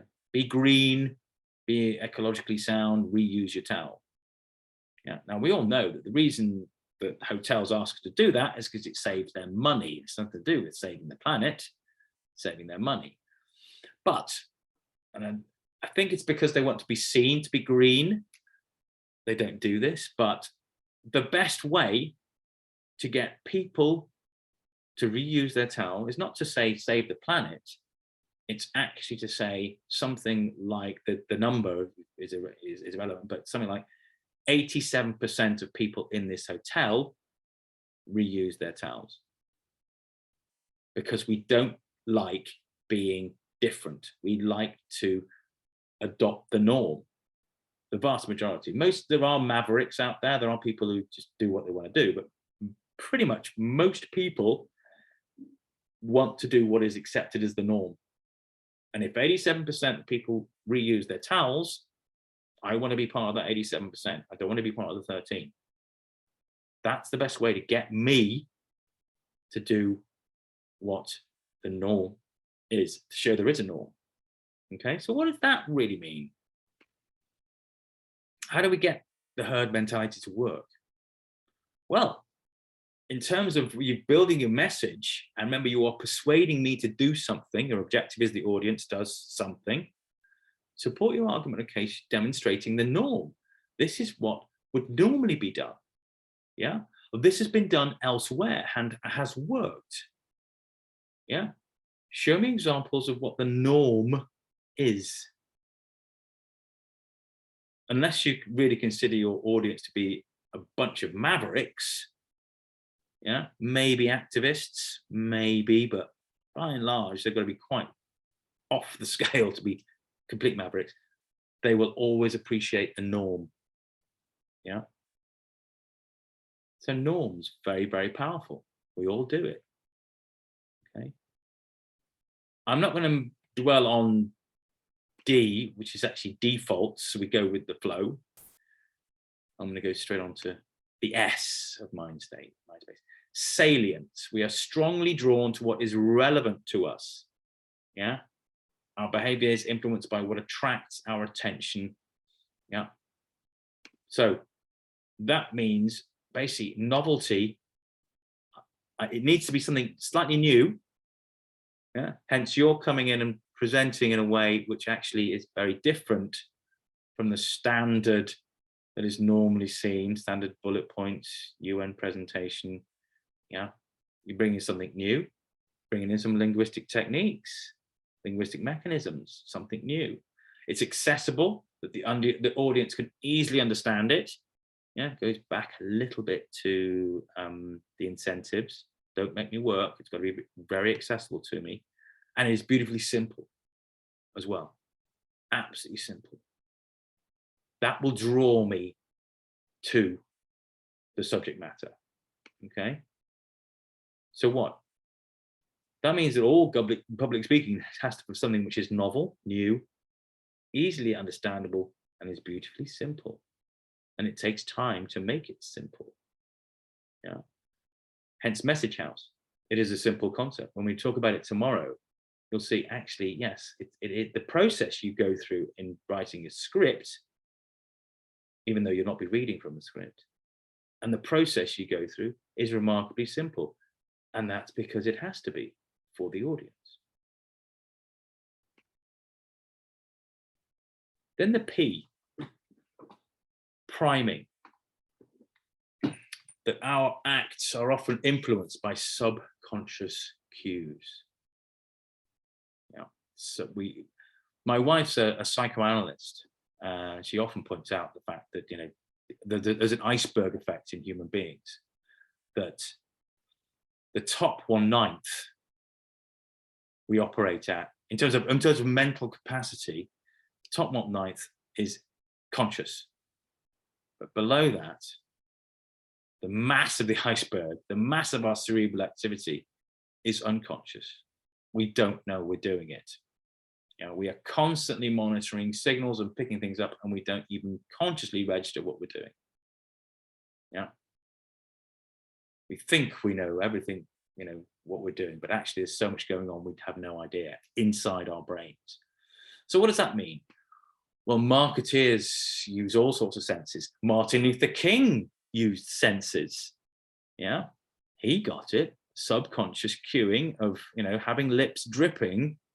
Well, lips dripping, at a subconscious level, it means he's talking about bad people, even though he states they are bad people operating in the subconscious.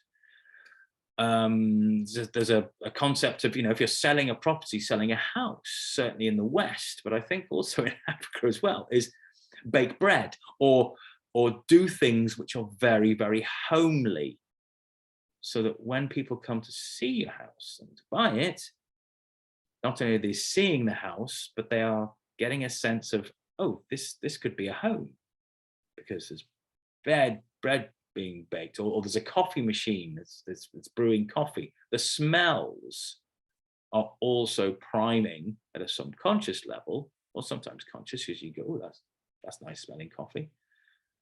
But it's priming. Yeah. There's a great example of this, which I will mention it to you. There are places around the world which have honesty jars. Offices often have honesty jars where, you know, there's tea and coffee and milk to buy, maybe biscuits, maybe old cake.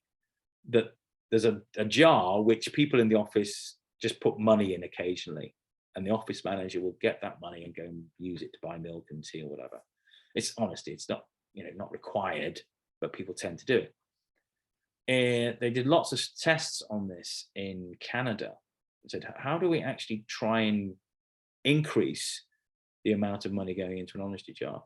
And what they did is, just above honesty jars across several offices, they put that, a pair of eyes. This is a picture of a pair of eyes looking down at the honesty jar. So we pretty much kind of that configuration, looking down at the honesty jar. Okay, and just left it. So what do you think happened to the money in the honesty jar?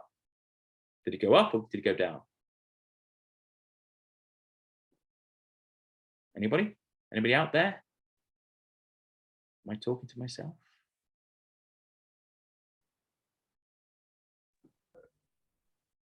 Yeah, Vera's got it. It increased. It increased. And why do you think it increased, Vera?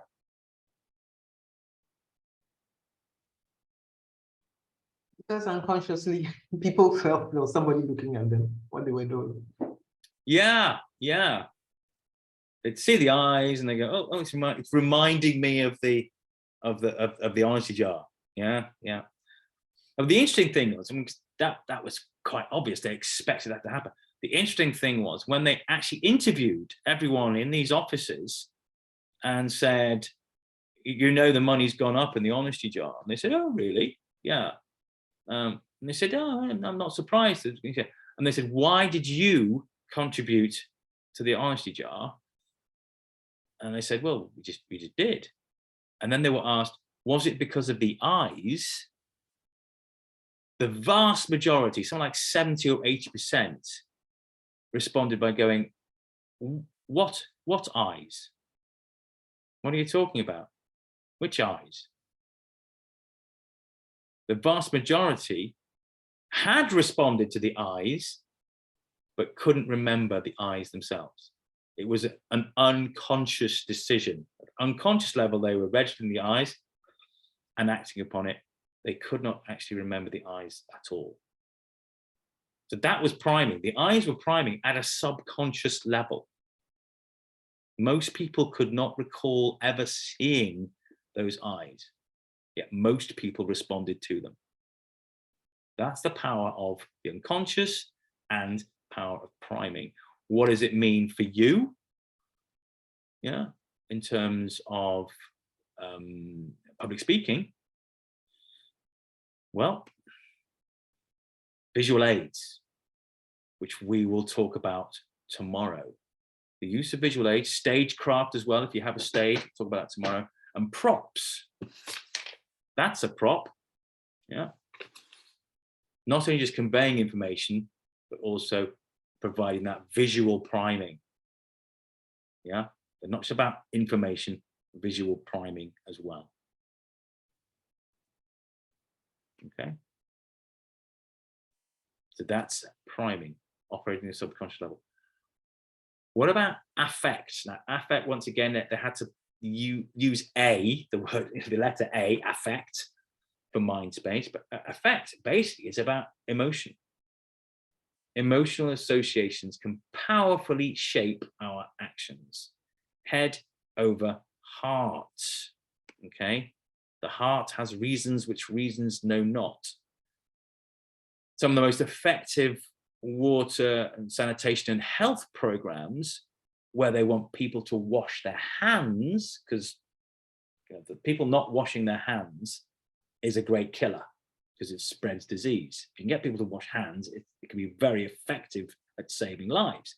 The most effective way of getting people to wash their hands is not to tell them about all the germs and all the disease and stuff, is to actually associate an emotion to not washing your hands. So if you're going to associate disgust with not washing your hands, that's much more powerful than all the information you can be conveyed.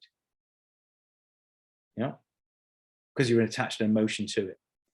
Ultimately, it says it's this, yeah, that although logic is important, we'll come to logic in a minute, the emotional power of an argument can often outstrip its logic or its rational approach. Okay, so think about how you might approach your messaging and inject emotion into it. Yeah. But unless your audience is full of executional types who tend to want, they're the more logical, rational, straightforward fact people, then emotional triggers will be very useful at gaining a response. And even if they're executional, they're not robots. Yeah. My only caveat on this is that for organizations like yourself and other UN agencies, within, you know, who might be your competitors when you're selling to donors, yeah, there is a danger of compassion fatigue. Yeah. So the standard of, you know, saying this is awful and catastrophic and the children are all this, sometimes you can overplay it. Yeah, even though you're trying to appeal to the emotional side, yeah, and getting donors to support programs. So if you are going to use, yeah, pull at that, if you are going to pull at heartstrings, it's got to be very effective. It's got to be something new. Yeah, not the same old, you know, because let's face it, in the case of donors, they see lots of organizations come and talk to them asking for money, and they will all be claiming that, you know, their plight, their cause is the most worthy. Yeah. So be careful. If you're going to say your cause is the most worthy, you have to be very, very effective in getting it across, because they've heard it several times before. But if you can, pulling at the heartstrings, very effective.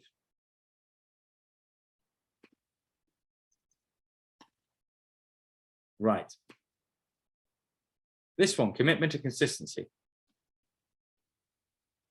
We seek to be consistent with our public statements and reciprocate acts.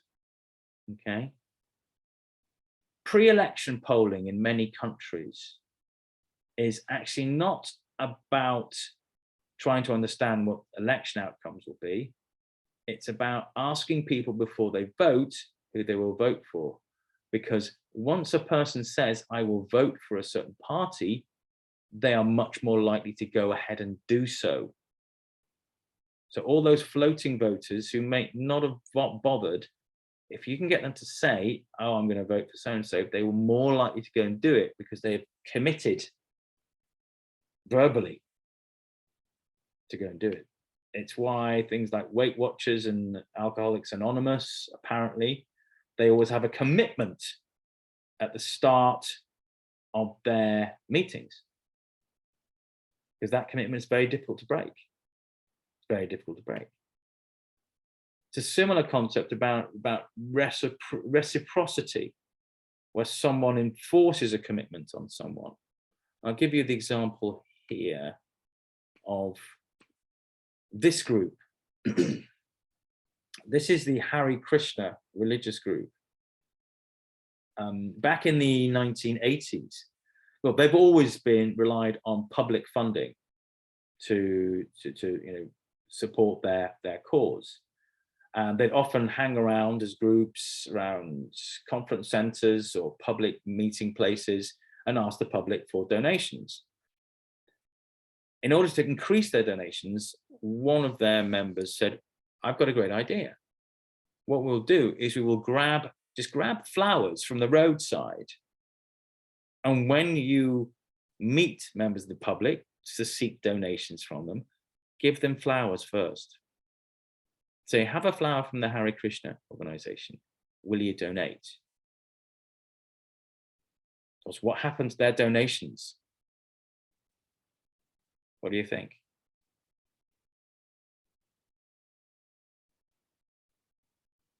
They went through the roof. They went through the roof. Because the people who were receiving just a flower, they were receiving something and felt compelled at a psychological level to return the favor. Even though it's flowers from the roadside, they'd probably just throw them away immediately. But if you are given something, there is an automatic psychological reaction to try and return it, return the favor. Okay, this is why social validation works. Yeah. And alongside that, in a similar vein, where people are given something, they logically have to return the favor, commitment and consistency can also work. Just in this example here, just showing it. If you ask someone, do you consider yourself a human rights champion? And they go, absolutely. I believe in basic freedoms must be protected. If you then ask them, will you make a donation today? All of a sudden, it's a lot more difficult for them to say no, because it would break the logic of what they just said previously. So if you can use commitment and consistency, one, by showing, I'll just bring it up now. Yeah, if you can show the logic of an argument, or in terms of reciprocity, if you can remind your audience, if you've given them something before, a successful project, or the funds that were given by a donor last year have been used very successfully, then it's more likely that they will want to reciprocate and say, oh yeah, you've done a good service for us, therefore we should give a service to you. We'll support your program. Here's $7 million. So commitment and consistency can be very, very powerful as well in terms of logic or reciprocity. And the last one in Mindspace, but I think this is quite powerful, play to our ego. We act in ways which make us feel better about ourselves. Okay, so how fashion products often sell. Yeah, it's not about how good the fashion product is, it's how good it makes you feel. Yeah. An example back from the 2000s, the Toyota Prius, when it first came out, the first hybrid electric car. It wasn't a particularly good looking car, but it was extremely popular. Lots of people thought it was popular because it was new. Well, actually, when people were actually questioned about why they bought this new hybrid electric car, which was untested a bit, they bought it because it made them feel good. They felt as if they were helping the environment by buying this new electric hybrid car. Of course, the best thing to do was not to buy a car in the first place, but this was a pretty good second place in making them feel good about themselves. It's all around also about the power of positive self-image. Yeah, if I feel good about myself, I'm more likely to do this thing. Yeah. If the audience is made to feel good about supporting your cause, giving you several $1 million, they are more likely to actually do it. Yeah, make them feel good about doing what you want them to do. Yeah, they're more likely to acquiesce. And an example of that, especially around the power of positive self-image, was from a chap that we've seen already before, 2008. The Barack Obama campaign. Yes, we can. Very big on power of positive self-image. Yeah, if I get involved with Barack Obama, I feel as if I feel empowered. Yeah, make me feel good and I'll follow you. That's what it did. That's what it did. So that's an example of starting to think about how we behave, people, using mind space. Okay, starting to think about the subconscious, yeah, what norms are, how commitment and consistency can work. Yeah. Start thinking about that. Once again, mind space, it's in the in the app workbook. And of course, you can always go and review this as well. But these elements should be part of start coming into your presenting and public speaking now, because you've got good language, you're using linguistic skills, and then you're starting to actually think about how do I use those linguistic skills and apply behavioral ideas to them, because you have to persuade people. You're selling stuff. Remember, you are salespeople. You're salespeople. Okay, so with that, are there any questions or comments? Anybody? We're a bit low on numbers now because there's been meetings and stuff. Okay, well, we've zoomed ahead. Okay, come back on priming. Yeah, absolutely. Let's go back to priming. Yeah, okay. Okay, but here's quite, I mean, actually this is a cartoon, but it's, you know, it shows, I mean, it's meant to be a bit of fun, but that is an example of priming. You know, someone in an optician's, yeah, who is reading the letters, you need to purchase new spectacles. Okay, well, that's an example of priming, a humorous one, yeah, where actually the message that that guy is trying to get through to him is about, yeah, you need to buy a new pair of spectacles, but not doing it directly, indirectly, yeah, by Y-O-U-N-E-E, yeah, it's all spelling out at a subconscious level what needs to be done, yeah. Let's give another example of priming. Well, we'll talk about, we will talk about the visual aids tomorrow on priming, yeah. But there is, okay, here's an example. If, let's think of an example. I was going to think of an example of WFP. If you want a donor to support a project which has, oh, here we go. Here's the example. I'm not sure if I mentioned about UNICEF. The UNICEF Clean Water Project. I get confused because I did this course last week. UNICEF were running a campaign to get support, financial support, to increase the amount of clean water available in countries. Yeah, clean water. And what they do is they bring in donors to WFP quarters in New York. It was UNICEF headquarters in New York. And they'd sit down at the table ready for their presentation. And of course, in these, often you have bottles of water and glasses. Yeah. What they did is they doctored all the bottles of water and made them slightly cloudy. Not with anything lethal, just in case anybody actually did drink it. Yeah, but they injected some edible dye, I think it was, into the water. Yeah, only slightly. Yeah, it wasn't that obvious, but it was obviously the water was cloudy. And of course, people went in there, the donors, chat. And at the end, the presenter would say, it's quite odd that no one's actually touched the water over this, an hour-long presentation. I said, do you know why that is? And everybody look at each other, because nobody would do grab water. He said, that's because if you look at that water, it's slightly cloudy, isn't it? And then they grab their bottles and they would look and go, yeah, it is. And they'd say, that's nothing compared to the water which 25% of the world's population is drinking. And that's why we need your money. So they primed them. Yeah, they primed them without them knowing it. Subconsciously, they would not drink the water. Yeah, so the message was very subconscious, but they were priming them for the punchline. There you go. We want your money, so no one has to drink water like that, and worse.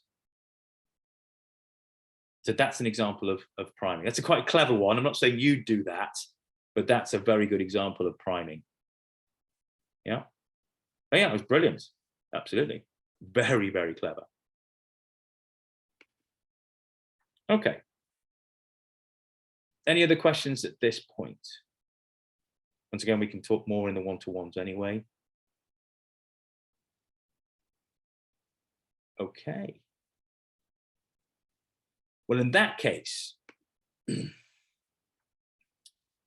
next lesson is about the actual presentation itself and also looking at non-verbal communication in all its guises, from body language to PowerPoint slides. Okay. But before next lesson, I want to see who's booked in for their one-to-one session. So let's have a look. I want to log back into this. Hang on a second. Log in. Log in. Ooh, probably kick me out. Let me have a quick look. Okay. So we have 4 of you booked in. So Edna, you're not booked in yet. Lydia is. Edgar, Madani. Yeah. So far of the 5 here, yeah, you're booked. 4 of you booked in. So Edna, if you want to look and see if you can book this afternoon, and then and you've booked a slot for tomorrow as well, Edgar. Good. Oh, sorry, Edgar's not on here. Yeah, that's right. Yeah, there's a slot today and a slot tomorrow. You get 2 shots at me. Okay. So it's a slot today and a slot tomorrow. Oh, I thought it was either or. No, sorry, Edgar, no. Yeah, you get two slices of gem. Yeah, so I didn't realize, yeah, it's your name that's on here. So okay. Yeah. So Edgar, if you can book in as well, and also Edna, if you can book it in as well, hopefully the others will as well. But please make sure that you've done assignment 2A and submitted it before today's, because that will just make it a lot easier for you and for me. Okay. Also, in preparation for tomorrow's, I will want you to do assignment 3A, which again is an advance on 2A, where I want you to actually do a little bit more planning. So after today's one-to-one sessions, I want you to do assignment 3A. And what I'm going to do now is just open it up on the LMS. Turn editing on. It's going to open it up so it is available to you, but don't do it until after your one-to-one sessions. Okay, where is it? Section 3.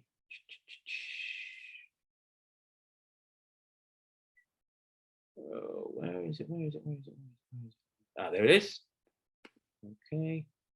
Show. That is now available to you on the LMS. But after you've done your one-to-one session today, assignment 3A, which is going to start asking you, just as we've done with apples and oranges, to start thinking about linguistic mechanisms and behavioral techniques and looking at your information, stories, and examples in your message house.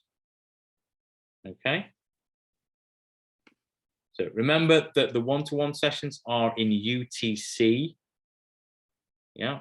So double check against UTC. Yeah. I'm an hour out. I'm an hour behind UTC, I think it is. Yeah. So be aware of that. Okay. Are there any questions at the moment? Yeah, I have a question, Jim. Mm-hmm. Just about the time.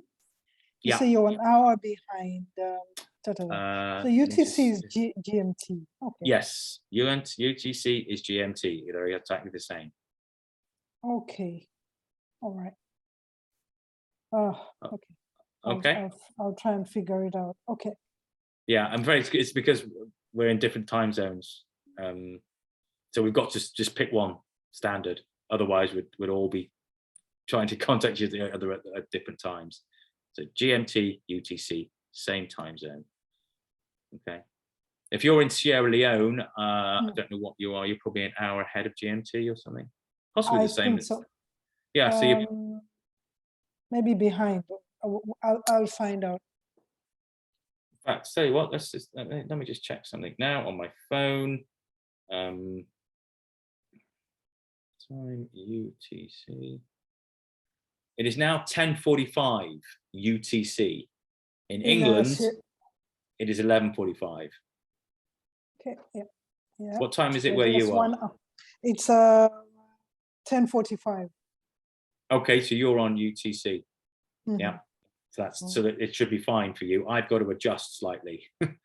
Yeah. Okay. So what time are we? I booked 1:30 to 2 o'clock. That's 13:30 to 14. Yeah. What does that mean? What does that mean? Well, if you're on UTC, yeah, if it's 10:45 with you now, then it will be at 1:30 for you. Okay. All right. It'll be 2:30 for me, but it'll be 1:30 for you. Yeah, that's what. Okay, great. Okay. So yeah, that's easier because it shows after adjusting to UTC, it shows the very time that it would be. So that's good. Yeah. Sorry. Yeah. My head is weak. Yeah. Yeah. Okay. If you adjust it to UTC and you are actually in Sierra Leone on UTC, it will be the same. Okay, great. Thank you. Okay. Please, Jem, can you confirm that I book for 4:30? Let me have a look. 4. Okay, let me open it up. You are booked for 4 o'clock UTC. Yeah. Okay. So, and what time is it with you now? 10. It's 10:47. Okay, 10:47. So you're in UTC. Yeah, so it's going to be at 4 o'clock your time. It's going to be 5 o'clock my time, but don't worry about that. Yeah. Okay. 4 o'clock UTC. Okay. Okay. Excellent. Super. Okay, everybody. Well done for getting through today. It's a lot to process today. I know it is quite a lot to process today. Yeah. But I'm sure you're up to the task. And I look forward to seeing you this afternoon with your assignment 2As, and we will start really getting into the planning of your final presentation on Friday. Jones, you got any words you want to? No, nothing special, except if colleagues have any need for clarification, anything they want me to clarify for them. Otherwise, fine from my end, and thank you very much, and see you again tomorrow. Thank you. Yeah, and do get pick up on Jones. He was my best student. He was the champion student.